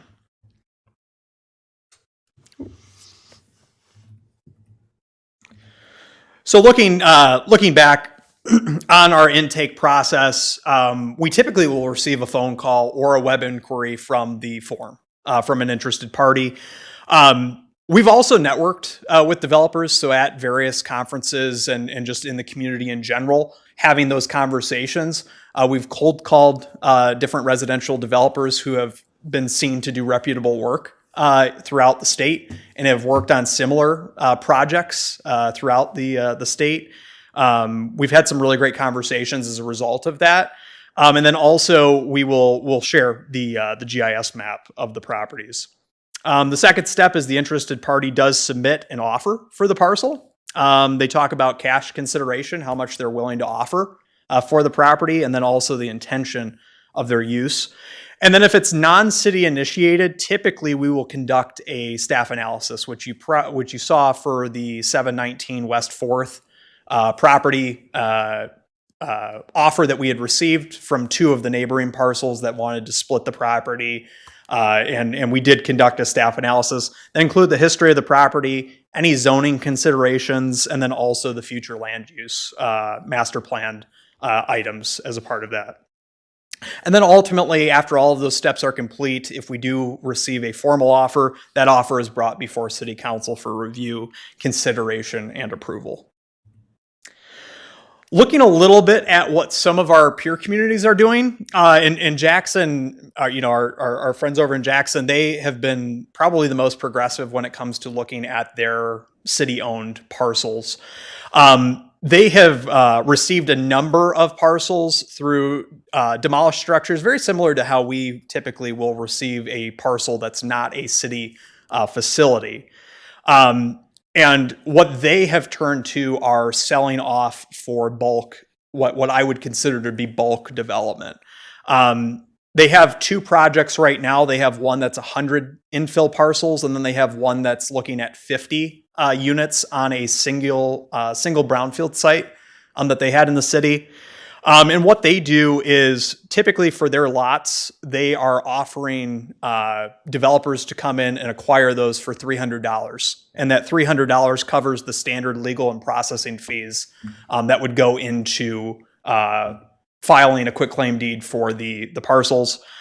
They also include performance guarantees in their language, which we do in a number of our different items. We're expecting development within a certain period of time. And if it does not happen, it would then revert back to the city. And then council gives the community development department the authority to sell for planned purposes that are in the outlined in the master plan and in their departmental strategy. And then also they incentivize, and this is particularly to the 100 parcel project, but they're incentivizing that with free water and sewer hookup. And typically that's an expensive cost for development. It's a necessary cost as part of any development. We've had conversations with developers where that is typically around $5,000 as part of that process. So they're offering those incentives to developers. Ann Arbor, they conducted a financial feasibility analysis for their underutilized property. They have decided to target affordable residential development where possible, meaning 60% of the area median income or less for some of their projects. And then Bay City, they also developed a strategy where the city manager has authority on everything under 6,000 square feet. So those are typically your one-off residential parcels and some of those sites. And then they've also provided the opportunity for real estate brokerages to have non-exclusive rights to sell a portion of their property or market a portion of their property. So just a couple of things that other peer communities are doing. We are not alone when we look at having parcels and trying to develop a strategy within the parcels. Looking at just a couple strategy recommendations, from the Economic Community Development Department based on a number of these peer community solutions that we've seen. The first and foremost is to adopt pre-approved plans. And this came up in the residential housing strategy. The MML has a really great pattern book, Michigan Municipal League, of pre-approved building plans. They've encouraged all of the municipalities to take that and run with it and tweak it, with some local flavor if necessary. But looking at some of those, it's great because anyone who's looking to develop a house can come in and say, I want to build it to the pre-approved plans, and then it greatly streamlines their process for development. But then also possibly offering some discounted cash considerations for those that are willing to develop residential in accordance with the pre-approved plans. The second thing is looking at bulk residential options and considerations. So offer considerations to developers that are looking to build 5 or more parcels. I think, we're looking at, there's a smaller and smaller number of parcels that are designated as residential out of our overall item. But if there's a developer that's willing to take the chance or agree to a performance guarantee on 5, 10, 15 of those parcels, certainly something that's worth considering. And also exploring issuing RFPs for some of the parcels, depending on how fast we're looking to get rid of and get back into productive reuse some of the parcels. The next one is really just a personal one that I threw in there. Eradicate sliver parcels, what I would deem as a sliver parcel. We have a number of parcels. Well, actually, it wasn't as much as I was expecting when I was going through this analysis, but we have a number of small parcels that are adjacent to residential lots that could very easily be administratively combined with a parcel to make an even lot line. And so I think one of the things that would certainly make sense would be to look through all of those, see their use. If they have a productive use, that's fine. If not, start to look at doing some administrative site combinations on those, and then also plan for large parcels, which we're doing now, but also looking into the future. We're getting ready to start the high industrial property sub-area plan and that process. But also looking at some of the other parcels that were called out in the residential housing strategy for some of those sub-area plans. So looking at just a couple of things, I think we as staff are looking for some guidance, some input on are just the sales and marketing strategy overall. Are there things that you think we should be doing? Things that you think we could do to improve that process? Looking at the lots that are considered non-buildable, and they're non-buildable within the zoning code post zoning code updates. They are smaller in size and stature, and that's typically why they're in there. There's probably 4 when you think about the 2 that could be combined that are next to each other. There's probably 4, and they vary based on minimum lot size, the lot width, and some of those considerations within the zoning code. So developing a strategy for what to do with those. And then just overall thoughts on larger parcels. And I think a lot of that will come with some of the sub-area plan development and some of those other things. But are there other things that we should be looking at based on your recommendation? So with that, I'll open it up to any questions or thoughts. Let's see if there's questions. Just real quick though, high property, is it 140? Yeah, it's about 142 acres in total. Okay. And it's actually, it's split between 2 properties. So when you look at the 52 properties that are buildable, 2 of those properties would be considered the high industrial property. Okay. So I just wanted to, as a Yeah. large area that is, we're looking at for a sub-area plan. And I should have specified too, there's a couple of these parcels that are obviously larger in size that can obviously produce a number of units. The vast majority of those 52 are parcels that, or 54, are parcels that would be considered small lots. Questions? Kelly?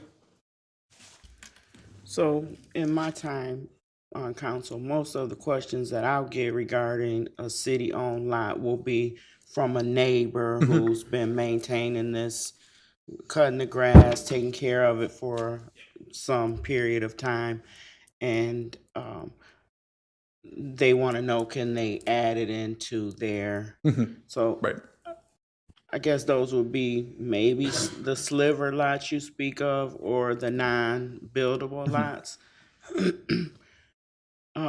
Are we trying to move away from an individual just saying, hey, calling up, can I get this lot, and going more towards a developer?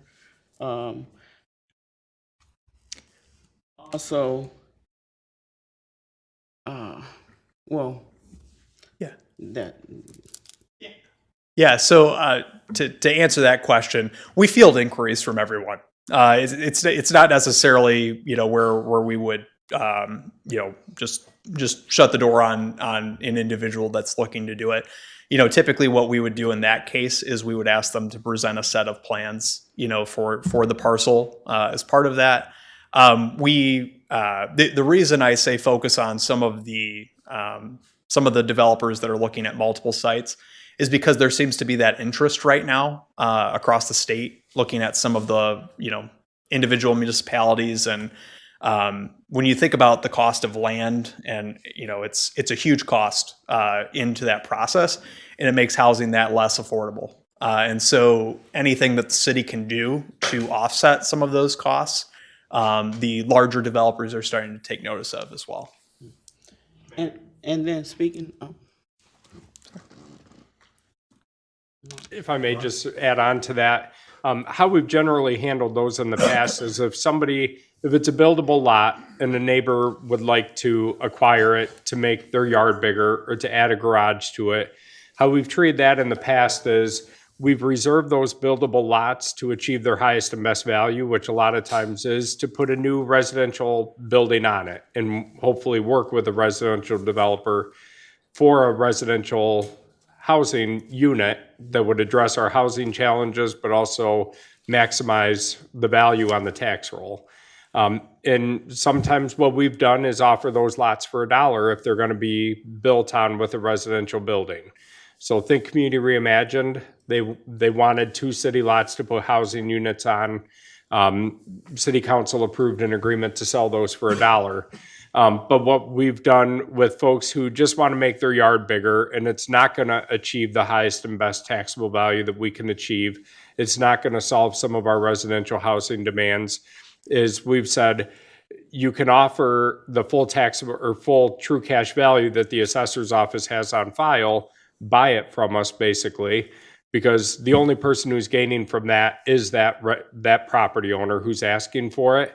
It adds a little bit to the taxable value, but it's vacant land that just gets added to their tax assessment. So we've said we will take any offer to City Council for them to decide whether they want to allow it for somebody to make their yard bigger or to put a garage on, or is it our policy moving forward that we want new development on these lots. So in general, it's if they're going to be used at maximum value, council has agreed to sell those for $1.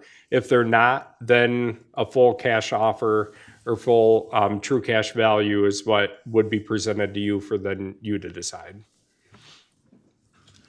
Other questions? in Kelly? in the general discussion, you have bulleted here owner occupied versus rental. Yep. But I didn't hear you bring anything up about it. Was that a question? Yeah, so just looking at the lots that would be considered non-buildable, in the past, council's given certain consideration for some of those sliver parcels to sell those or convey those to owner-occupied parcels rather than parcels that would be considered rental properties. So it's just been something that's come up throughout the years, but just I guess thoughts on whether that should stay that way, whether it makes sense to keep it the way that's been going. Other questions? Kathy? Thinking about a sliver property, I guess I'm struggling, and I wasn't probably part of the previous conversations maybe, but if the landlord wanted to take a sliver that there was absolutely nothing you could do with any other way, I guess I'm struggling to see why that wouldn't be okay, because it gets rid of our expenses to maintain it, and we do get a little bit, like if it's not buildable, does it matter who actually gets it, I guess is the question I would have. I recall there was one that was 8 inches and one that was like 12 inches, and it ran the length of the property, and they didn't want to take it because they didn't want to add to their taxable value, which I thought, how much could that possibly be? And to me, that part wouldn't matter as much to me, But if it's splitting a lot, again, we've done that here recently. And both homeowners at the side both wanted to expand. One was going to build a garage, the other did not. But we allowed that. But there again, it's an ownership versus I'll say a rental property for expansion. And I was just thinking of the sliver, Yeah, the really exactly. small It ones, was- like why would we keep those no matter? And maybe the landlord would not want to take it on, but if they did, We had a square of a landlocked piece of property just a couple of blocks from here. It was between 4 houses, and it just sat there. And somebody cut it, thankfully, but then finally we said, let's find somebody that wants this square to add to their property. It just didn't make sense. It wasn't much bigger than where, Kelly and I are sitting here. So, Kelly? I just, one particular property I'm thinking of, and I think it's maybe like 8 to 15 feet or something, so you couldn't build anything on it or anything. But I don't know about I agree with Councilwoman Stringham about if it's so small, we can't do anything else with it, and they're maintaining it. It wouldn't make a difference to me if it was owner occupied or rental occupied. I guess I'd have to think more when you get to buildable size lots and things like that. But for the small, I was thinking of the little, I know a few people just in my precinct who maintain city property. They keep it cut and those type of things. And they have mentioned the interest. And so that was my other question. I think Mark answered it for me. How do we decide who pays $1 as opposed to who pays 2 or 3,000 or whatever? Is it based on the taxable value on that lot, or? Yeah, so we typically will, in these conversations, the first question that we always get asked is, how much does the city want for this property? And what we do is, we disclose to them that there's not really a listed price for the property, but we do share the true cash value per the assessing database for the property. And that's where we see a lot of the different items come. And maybe if there's a parcel that has some environmental, remediation that needs to happen first, at that time, we would give some additional consideration for that. Okay. About 3 minutes. I'll see if there's other questions. I could think, I'll just say this with, some of the potential changes when you talk about size of lots and whether it's coming from the state or here individually, that we've made some decisions on of making more lots.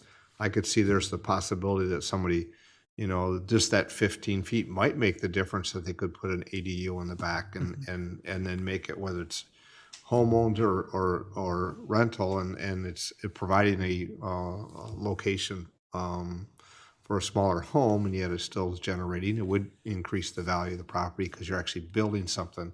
So I could see those are probably more opportunities now than they were the last time we looked at this. So I think we really have to look at what those distances and spaces are and find out it might be, especially if they have that intent.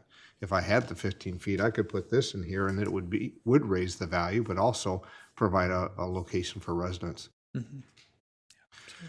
Now we got 2 minutes. Any last questions?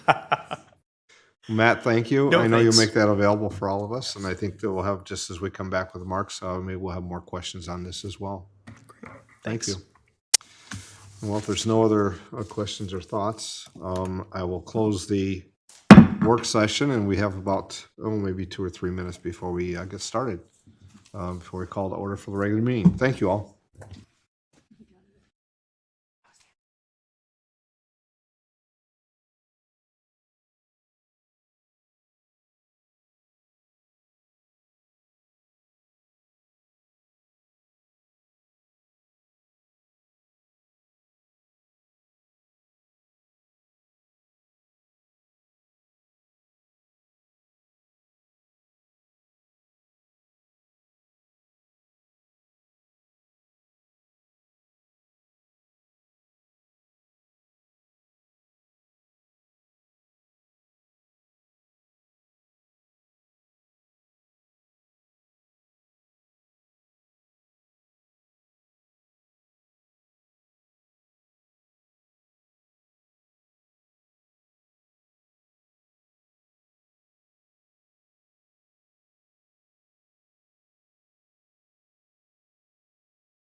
Call the city council meeting to order. Clerk, please call the roll.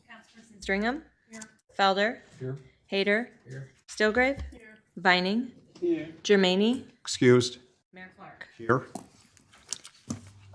I'd ask we all please rise for the invocation. Remain standing for the Pledge of Allegiance. Guide our working together, give us wisdom to make the right decisions, your understanding to listen to each other, and your compassion to promote the peace and welfare of the residents of this community. I pledge allegiance to the flag of the United States of America, and to the republic for which it stands, one nation, under God, indivisible, with liberty and justice for all.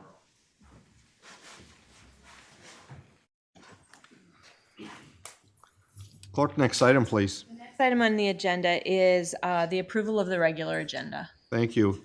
Interim Manager Cochran, any adjustments to the agenda? None this evening. Any items from council? Seeing none, a motion to. Motion to approve. Councilman Hayter. Motion by Councilman Hayter, supported by Councilwoman Stillgrave to approve the regular agenda. Clerk, please call the roll. Councilperson Stringham? Yes. Felder? Yes. Hayter? Yes. Stillgrave? Yes. Vining? Yes. Mayor Clark? Yes. Next item, please. The next item on the agenda is the consent agenda, and for the approval of payments to vendors, the amount should read $2,066,881.66, 2066881.66. Thank you. Are there any items on the consent agenda that council wishes to have pulled for further discussion? Any items on the consent agenda from council? Seeing none, is there any items on the consent agenda those present here this evening wish to have pulled for further discussion? If there's an item that you wish to discuss, now would be the time to pull it. It will be put at the end of the agenda. Any items on the consent agenda from those present here this evening? Seeing none, Councilman Felder. Yes, Your Honor, I'd like to make a motion that all items on the consent agenda be accepted, placed on file, recommendations carried out, resolutions adopted. Support. It's a motion by Councilman Felder, supported by Councilwoman Stringham, that all items on the consent agenda be accepted, placed on file, resolutions adopted, and recommendations carried out. Clerk, please call the roll. Councilperson Stringham? Yes. Felder? Yes. Hayter? Yes. Stillgrave? Yes. Vining? Yes. Mayor Clark? Yes. Next item, please. The next item on the agenda is under presentations, communications, and public hearings. Item 5943, public hearing for proposed ordinance 26-006. Thank you. Interim Manager Cochran, the item on this for the public hearing, you want to make comments, please? Sure. Just for purposes of introduction, this is an amendment to the ordinance that deals with the usage of e-bikes and other micromobility devices across the city.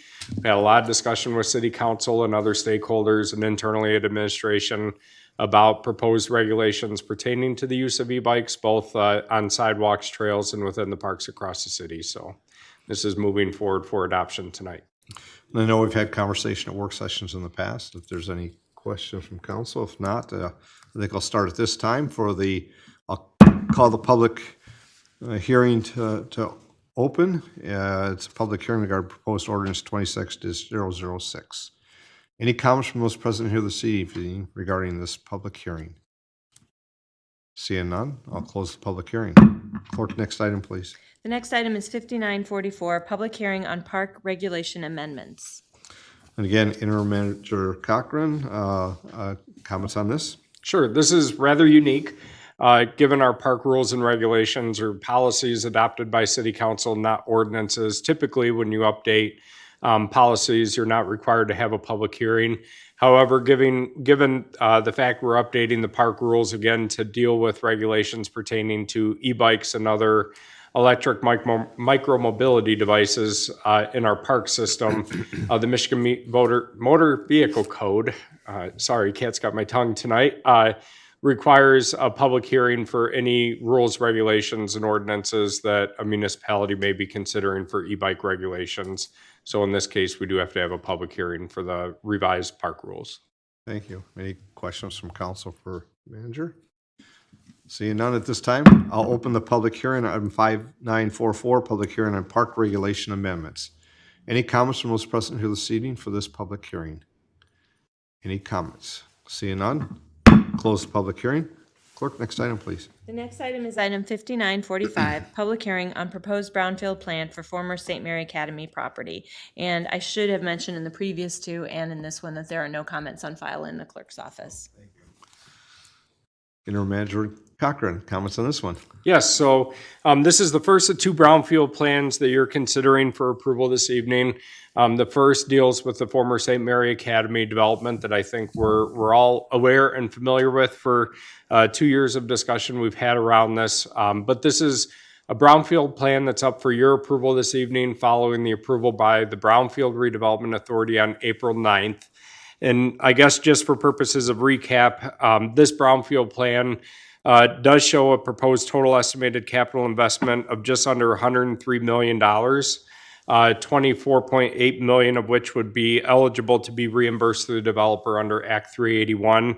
$6.5 million of that is relative to the construction of 115 new housing units as part of the development under the updates to Act 381 for housing activities to be eligible under the Brownfield Act for reimbursement. And the remainder is for the traditional environmental and non-environmental activities, including the asbestos, lead abatement, site preparation, other modifications to the property for the full development. So the first step was for the Brownfield Authority to approve it. And then we did have to schedule the public hearing, which you did this evening. We also were required to do a mailing to all of the taxing jurisdictions who would be impacted by this capture for them to be aware of this evening's public hearing as well and the right to come and be heard. And so tonight is the public hearing before your final adoption of this plan. Once you approve it, it will go to MISTA for final approval given the housing activities that are involved. For the public hearing, council have any questions, clarifications? Seeing none at this, Councilwoman Viney. Mr. City Manager, if you could refresh my memory, these are all 2-bedroom units. Yep. And are they all the same square footage? So out of the 116, they are all 2-bedroom apartments. 71 of them will be set aside for what's called missing middle housing according to the state's definition, which would be between 60 to 120% AMI, rent restricted for individuals who qualify with that income. But they do range between 750 square feet to about 1,500 square feet. So they do vary based on where they are in the building, but typically we're looking at the upper 3 floors of the development being set aside for housing, as well as G-Wing, the 4-story building in the back between the building and the auditorium, and then the lower 2 floors for commercial. However, the commercial development costs, the build out for that would not be eligible under Act 381. So we're only capturing and repaying the housing costs as well as the traditional costs on the remainder of the property. You said 750 to 1,500 square feet? Yep. And so I know part of the brownfield recapture has to do with the potential loss of rent. Yep. And it comes up with this number. So has there already been rent amounts decided? Can you tell me what those would be? Off the top of my head, I don't know the numbers for every single apartment, but it is included in the brownfield plan. And I will say, please know this is just estimates right now. The actual reimbursement will be based on actual costs that are submitted to the Brownfield Authority, certified, and then made reimbursable. So the actual rents are not concrete at Right. this point? Yep, just estimated at this point. Okay. And so you can give me that information? Yeah, I know it's or included it's in our the report. It is, and It's yep. so many charts and numbers. It's really It's over 100 pages. So yeah, there was a lot to read that. But I'm just curious, because I know we say affordable housing, but affordability is relative, and so I'm trying to see who can really afford it, you know, based on how much income they earn, as opposed to what the state says they should be able to afford. So I'm The just state's is a curious. lot higher than what the actual rent is proposed to be. Yes. And what may be easier, we did a PowerPoint presentation on this, I think it was back in March, an introduction to the plan that laid that out, and I can send that as a reminder too. Thank you. And, okay, thank you, that was it. Any clarification from council? Seeing none at this time, I'll open the public hearing for item 5945, public hearing on proposed brownfield plan for former St. Mary Academy property. Any comments from those present here this evening for this public hearing? Any public comment? Seeing none, I'll close the public hearing. Clerk, next item, please. Next item is 5946, public hearing on proposed community reimagined brownfield plan. Manager, one more time. Very similar to the last one. This is the same brownfield plan, just for a different development. This is for 1026 and 1030 East 2nd Street with Community Reimagined for their Welcome Homes project. This one doesn't have quite the same magnitude, but the impact arguably could be the same. The total capital investment with this project is $1.6 million. Total, with $1.5 million being eligible to be reimbursed to the developer, which is primarily the housing costs, not the traditional brownfield costs for this site.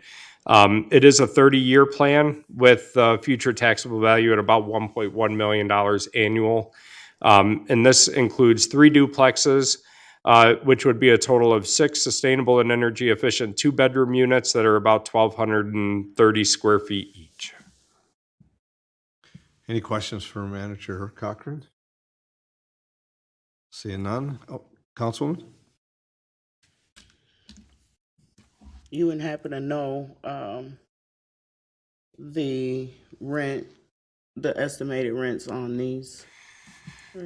I don't, it's in the report as well. I know the developer is here, may be able to answer that question during the public hearing too, but I know that they are set aside, each of the 2 units are set aside for a certain income percentage that I believe the developer could speak to 2 and 2 at different income levels. Okay, and then when you say 1,230 feet, is that each end of, so is that 1,230 feet split in half because it's a duplex, or each? So it's, Each dwelling unit would be 1,230 square feet. oh, okay, that's nice.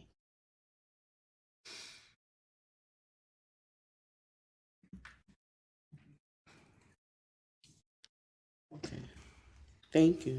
Okay, at this time, I'll open the public hearing on item 5946. It's public hearing on proposed community reimagined brownfield plan. Any comments from those present here this evening? Please step forward. Just state your name and jurisdiction of residence, please. Good evening, Honorable Mayor and City Council and Interim City Manager. Thank you all for allowing us to present tonight. My name is Stephanie Kasperzak. I'm coming to you here with several hats. As you know, I'm the Executive Director of MCOP. I'm also the chairperson of the Monroe County Network on Homelessness and co-founder of Community Reimagined with Aaron Lavender. You want to introduce yourself real quick? Yes, Aaron Lavender, 428 Elmira Avenue. Excuse me, I'm here with a heavy heart. We lost about 3 people in our community. Kelly knows them as well. And I just want to apologize if I don't have the same energy that I once have. So please forgive me for that. But we are here tonight to talk about our Welcome Homes development. And boy, when it comes to housing, I've spent about 12 to 15 years of my career here trying to build affordable housing in Monroe County. And it has been a true struggle, to be honest. As you know, at MCOP, we rehab housing. We've done acquisition, development, and resale of housing in the city over the years. We've done a lot of housing work. But my nemesis project has been building affordable housing in this community. We know it's a need. Our 2023 Community Needs Assessment and many prior put affordable housing into the top 5 needs in Monroe. So I can't give up, which is why I'm here today. About 2 years ago, Aaron and I started to look at developing a project. We work with Woody Hoffer as our project manager. We work with 3 Squared out of Detroit as our architect.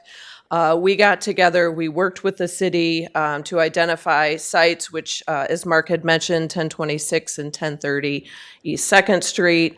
And we just been working on it ever since. And so we've been going through all the environmental work.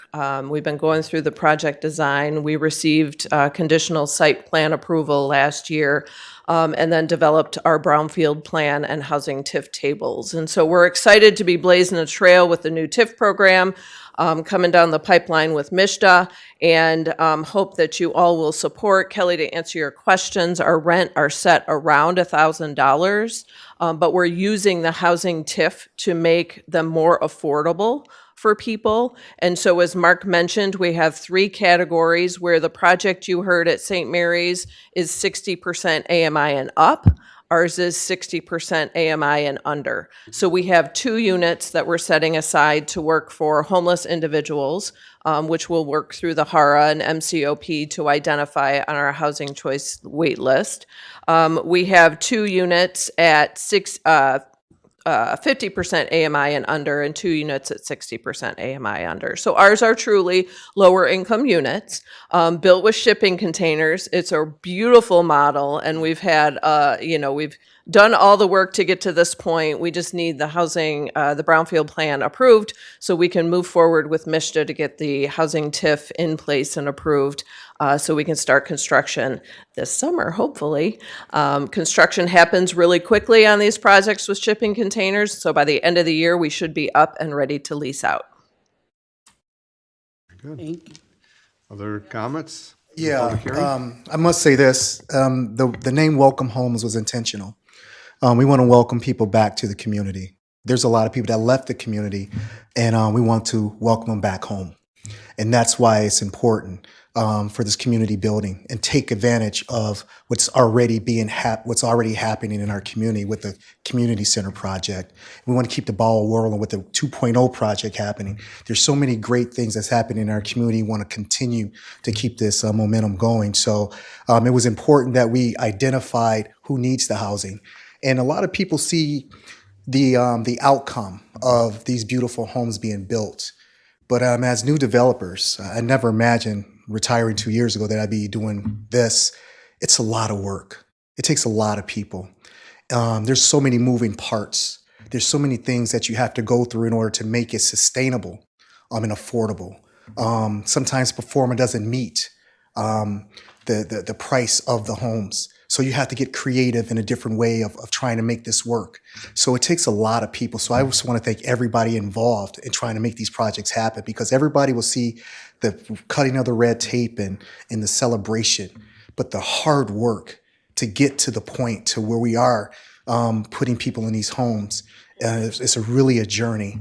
And I can't thank Stephanie enough. I can't thank the city enough. I can't thank the Brownfield Authority enough, and the architects and the general contractors, and just so many stuff that goes on behind the scene that nobody knows. I just want to thank them and appreciate your support. Thank you. Other public comments regarding 5946? Any further public comments? Seeing none, I'll close the public hearing.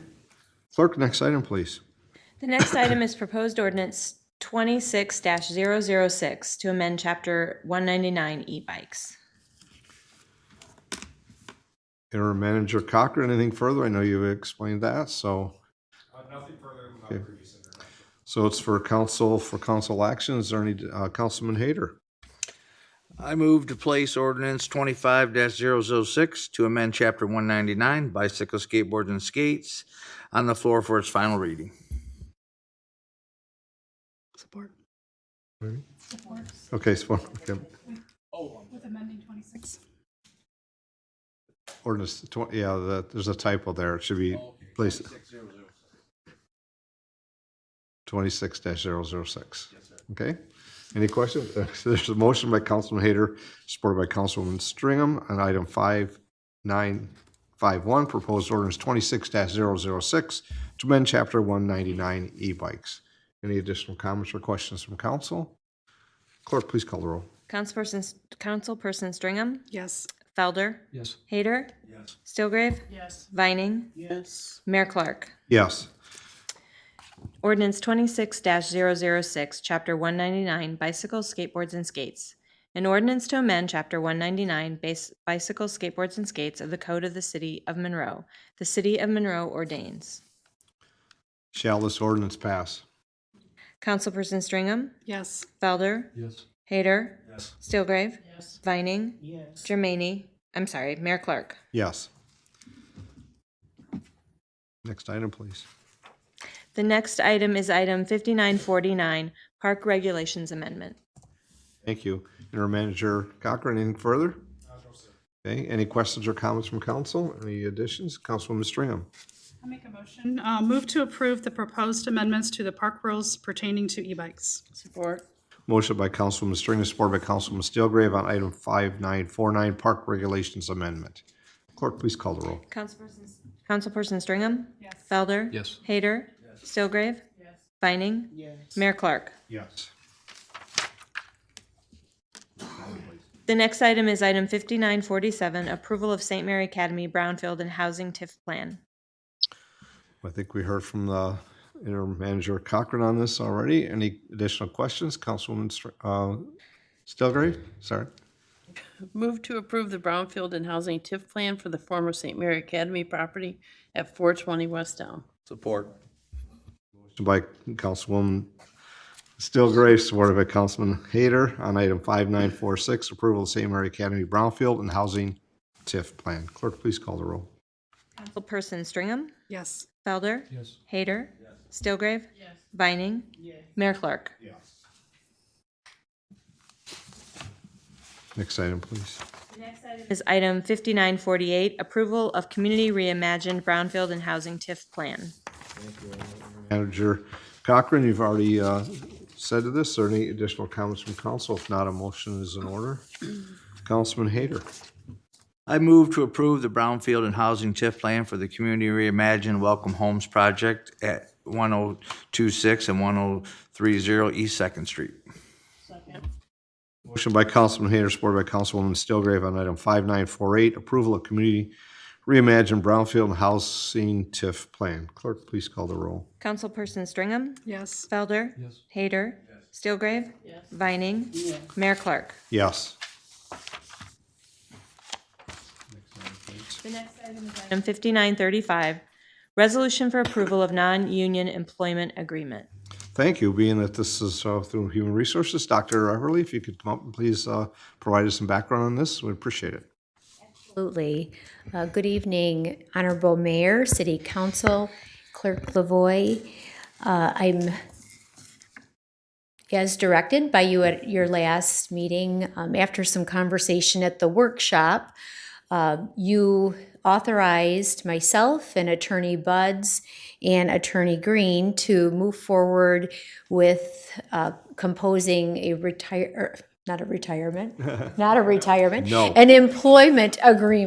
employment agreement for interim city manager Mark Cochran. So as directed, what you have on your agenda this evening for your consideration is exactly that employee agreement.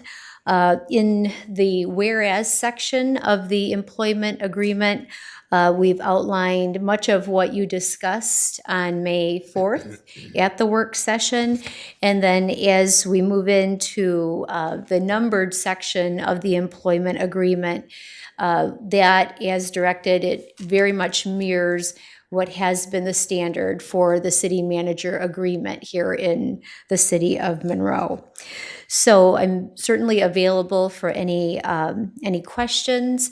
Attorney Buds and Attorney Green have both reviewed this as well. Any questions from council for Dr. Everly regarding the employment agreement? I don't see any. Okay. Thank you. Thank you. Councilwoman Stringham. I'd like to make a motion to adopt the proposed resolution for approval of the employment agreement.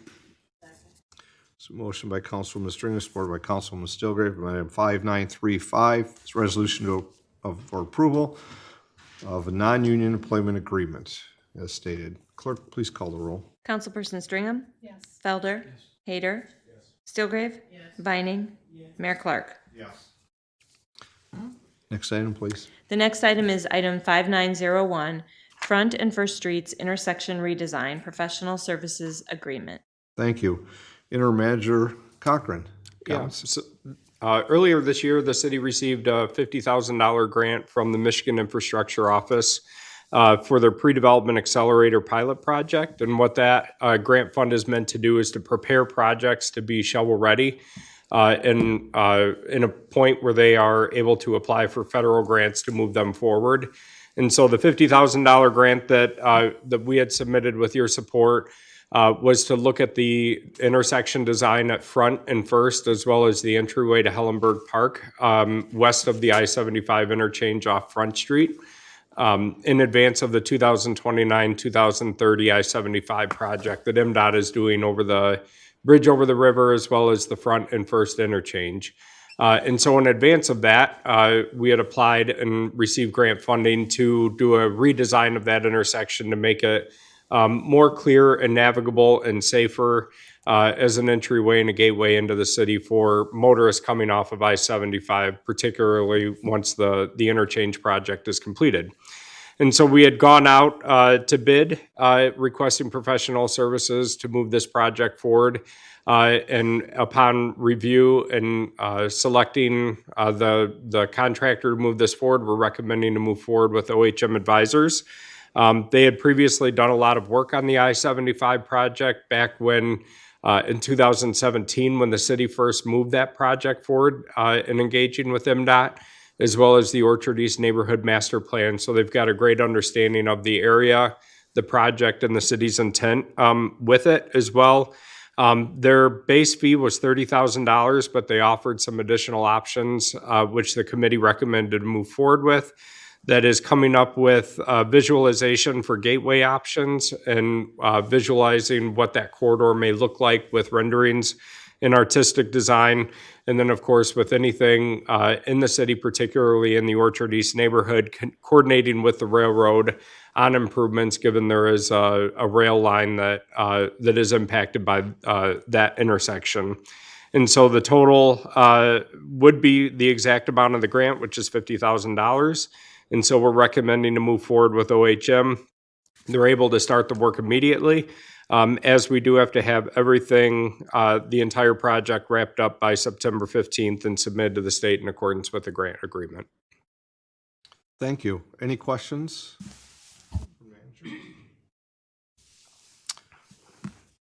Very good. This is up for Councilwoman Stringham. I'll make a motion.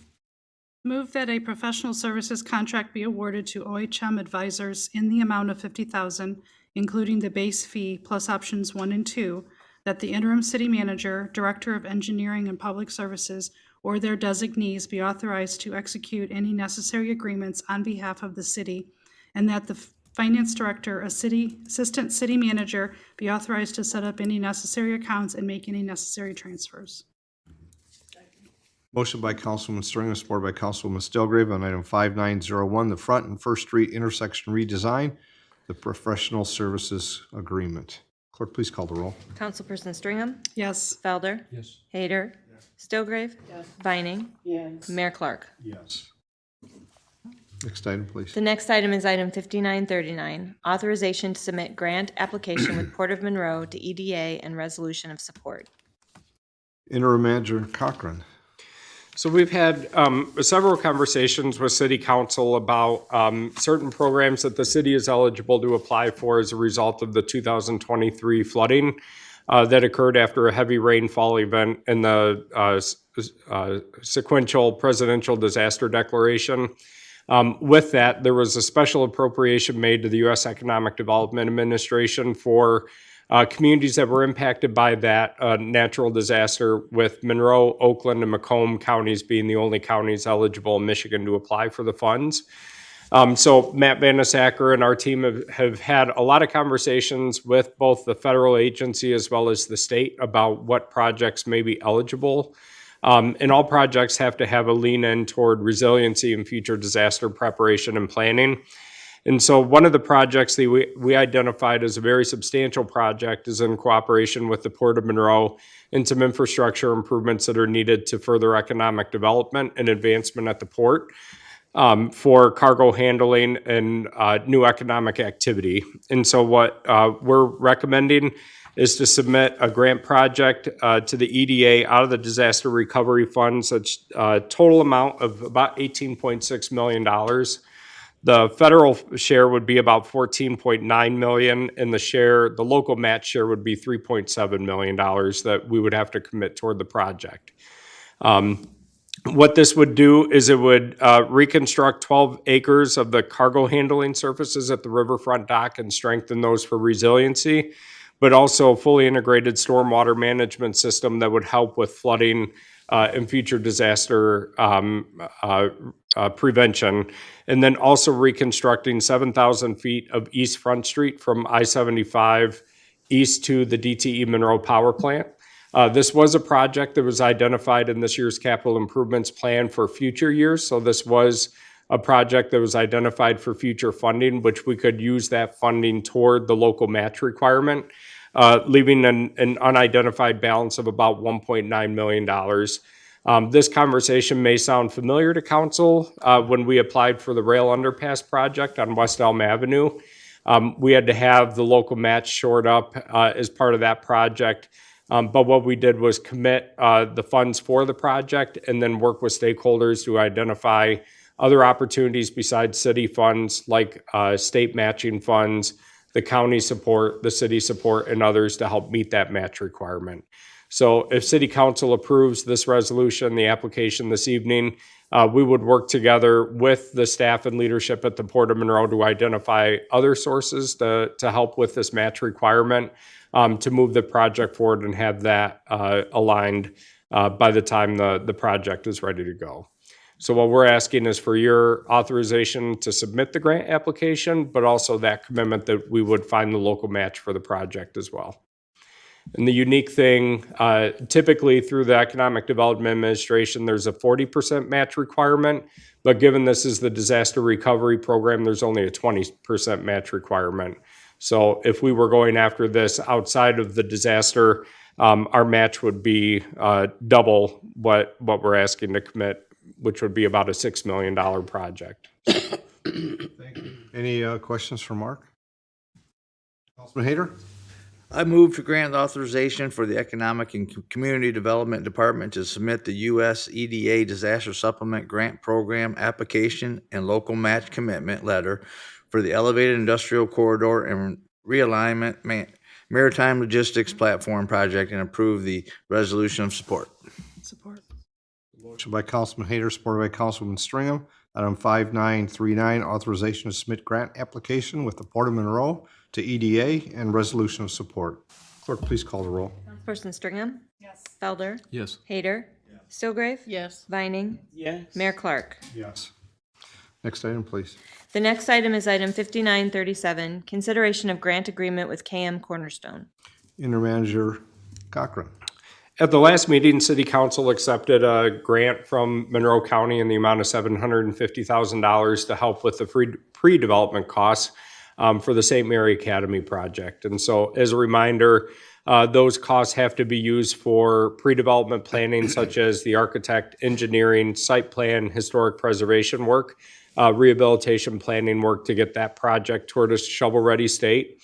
And so what's on your agenda for your consideration tonight is the agreement between the city and KM Cornerstone, the developer for the Academy project, to utilize those funds. And in essence, the grant agreement lays out that we will pay the contractors directly once the work is certified that it has been completed, and that also the end products would be the property of the city, the IHM's sisters, and the county of Monroe and the developer, just in case anything were to happen with the development plans in place right now. We could then use those documents with any other developer into the future as well, or the IHM, the property owner. So it just lays out the terms for the utilization of those funds. Thank you. Any questions or additional comments? Seeing none, a motion, Councilwoman Stillgrave.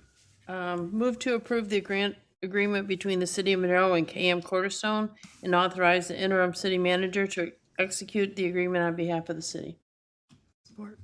Motion by Councilwoman Steelgrave, supported by Councilwoman Stringham on 5937, consideration of grant agreement with KM Cornerstone. Clerk, please call the roll. Stringham? Felder? Hayter? Steelgrave? Vining? Yes. Mayor Clark? Yes. I have no further items. Council comments, it's May still. Councilwoman Stringham, comments this evening. Well, I was very glad to vote for the e-bike ordinance and the updated to the parks. That conversation started when I was on the bicycle and pedestrian committee, probably 2 years ago, and just a lot of conversations. I felt like we were been able to do a lot of education. I see a lot of different varied abilities riding different bikes. And so what we've done, I'm proud of personally, because we're just focusing on how people are riding a bike, not what a title is on the bike. And so if you have somebody that struggles to get out of the house and the e-bike was the only way to get them out doing some exercise, they can still do that, but do it safely. And we've also given our local Department of Public Safety the ability to do some enforcement when we see those people not following it. So for me, this is a win. And so I'm very glad for that. The second comment I want to make, Leadership Monroe, which is part of the Business Alliance, so the former chamber, they do a program that's 9 months. And I want to congratulate Cody Kegris and Director Tolstedt for their graduation. So it's a huge commitment, but it just makes such a difference. I graduated almost 20 years ago, so my class was still the best class. Everybody always says that. But it's just an amazing program, and I'm glad to see the employees from this city making that commitment and learning more about their community. Councilman Felder. Thank you, Your Honor. Leadership Monroe Class 2023 is the best class ever. There you go. Lots of good things happened in the meeting tonight, I think, especially on the development front. We're very happy to see that. But a lot happened in the work session as well. I think there were some good discussions of things moving forward and things to happen. It's very nice to have the update on city-owned parcels. Thank you, Mr. Vanasacker, for putting those together. Appreciate that. I think I was the one that requested the report back in 2021, so it's good to see where we've come from there. I wanted to say that I know we were running very short on time during the work session, so I'll just burn time here. That I really appreciated the features where we're now able to sort on city-owned parcels that are buildable to make that search process easier for developers. I know that on at least 3 occasions that I've tried to connect developers to buildable properties in the city of Monroe, if we're able to sort on by zoning code, that would be awesome. If I'm trying to come in with a particular kind of development and that's only allowable in certain zoning districts, being able to filter by zoning district would be an amazing feature to have. But, you know, cool things are happening, and I'm sure that we'll move forward in the future. And one of the things that I know that the city is working on, and it's there's so many wonderful things that we're working on, but is the update on the Oaks and the building and the development that is happening there to get them back into compliance so that they can begin operating again. I know we have a couple of members from the Oaks here this evening, and I was hoping to get just an update from the city manager about that, if that is a possibility. Manager Cochran.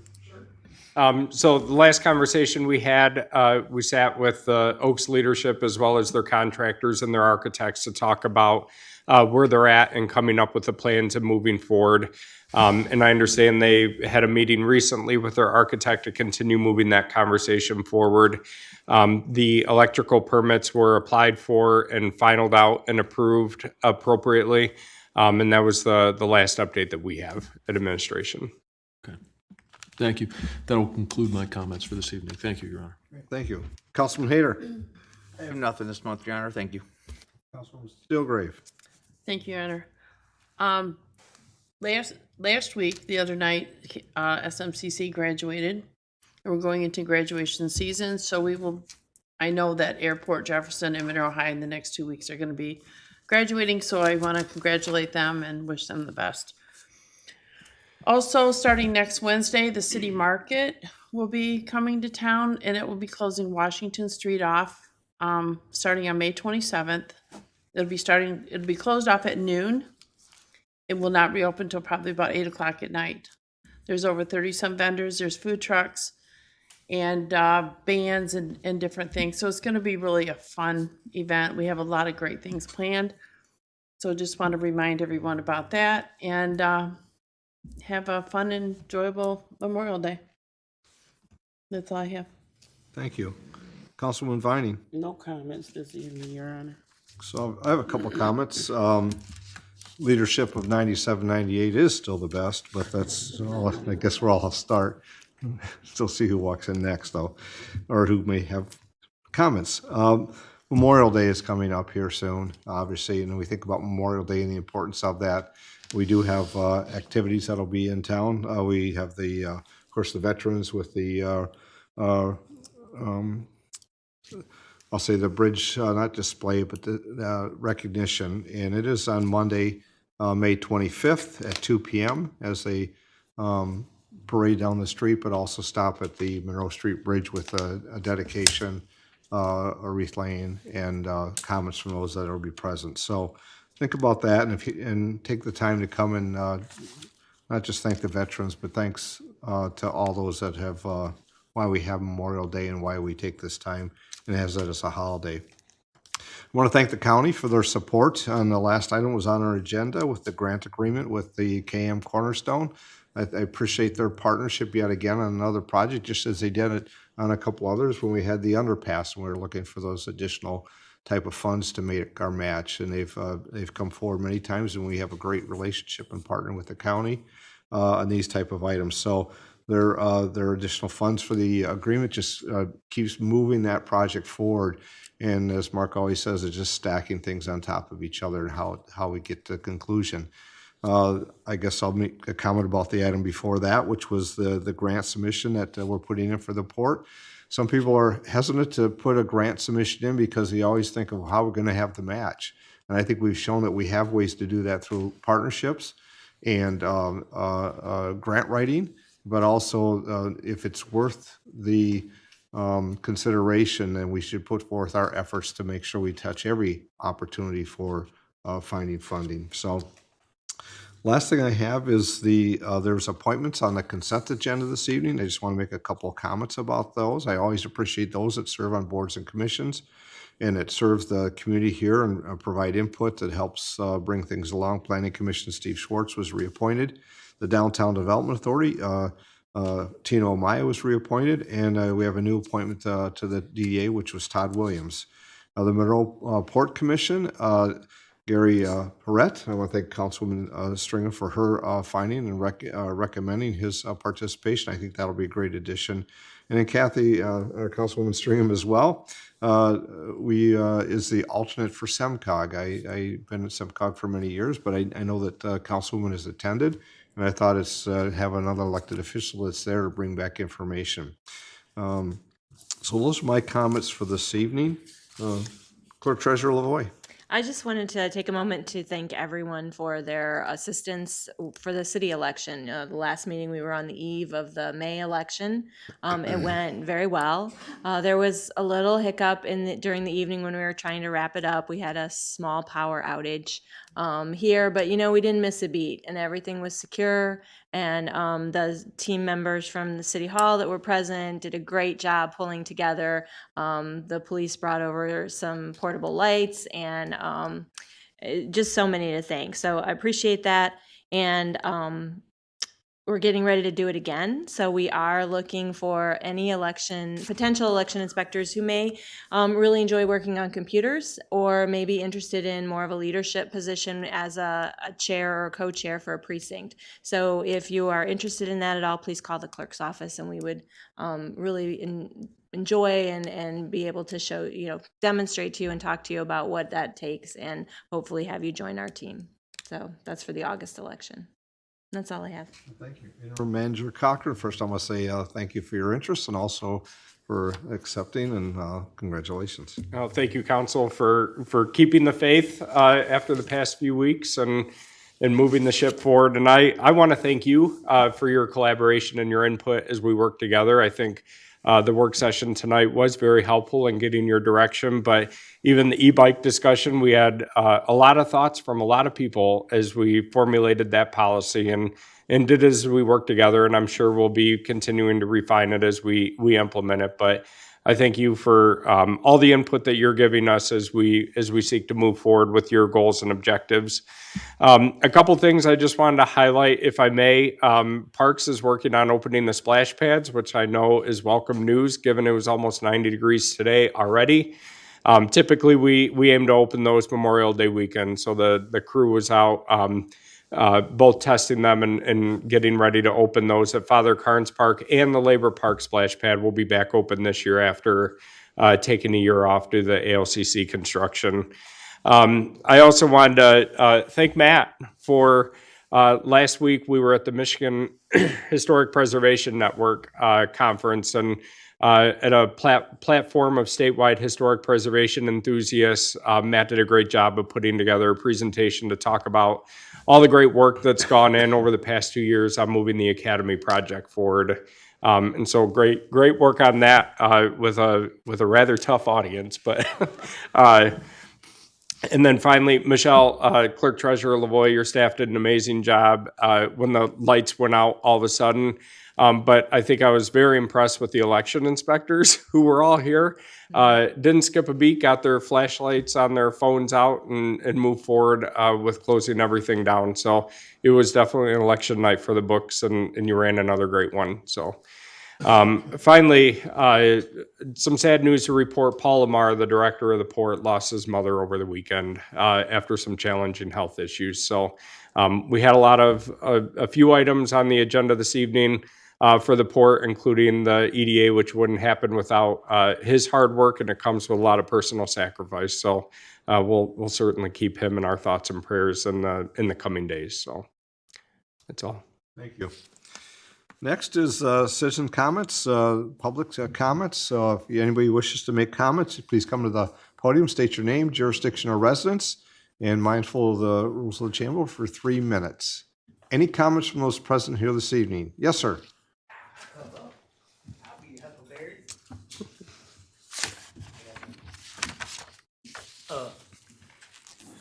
Omar Furden, 411 West 3rd Street, Monroe, Michigan. I just wanted, I don't know, you guys may have heard, you guys may not, but here we go.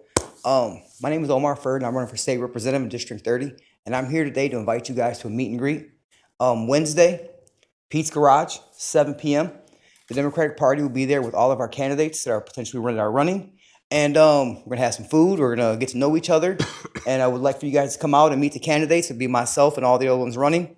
So pizza and subs, Pete's Garage, 7 p.m. Please come. I got a little flyer here. I'm going to give it to Madam Clerk, and then we'll pass it on.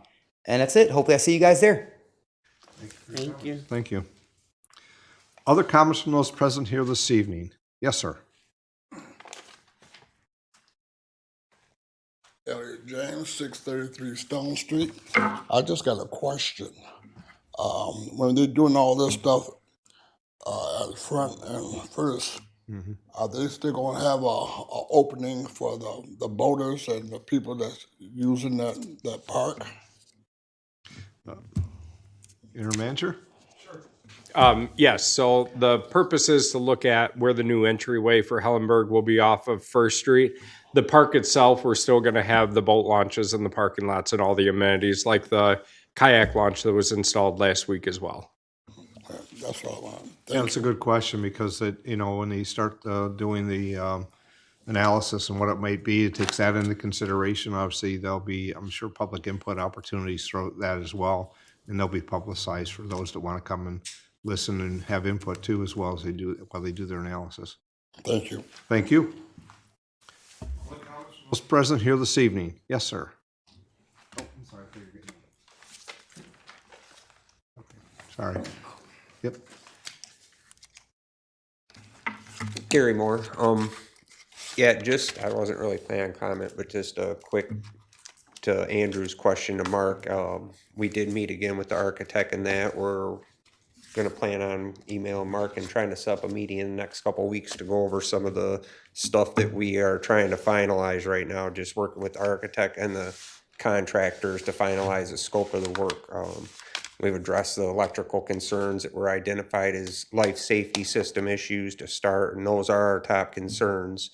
And then it's a long list of stuff to work on after that, so we're trying to finalize the scope of that. We do plan on starting some of the construction in mid-June, but those are still discussions to be had and permits to be gotten, so thank you. Well, thank you. Thanks for being here. Other comments from those present here this evening? Other comments, public comments? Seeing none, motion to adjourn. Motion by Councilwoman Steelgrace, supported by Councilman Felder to adjourn. Clerk, please call the roll. Councilperson Stringham? Yes. Felder? Yes. Hayter? Yes. Stillgrave? Yes. Vining? Mayor Clark? Yes, and thank you all for being here.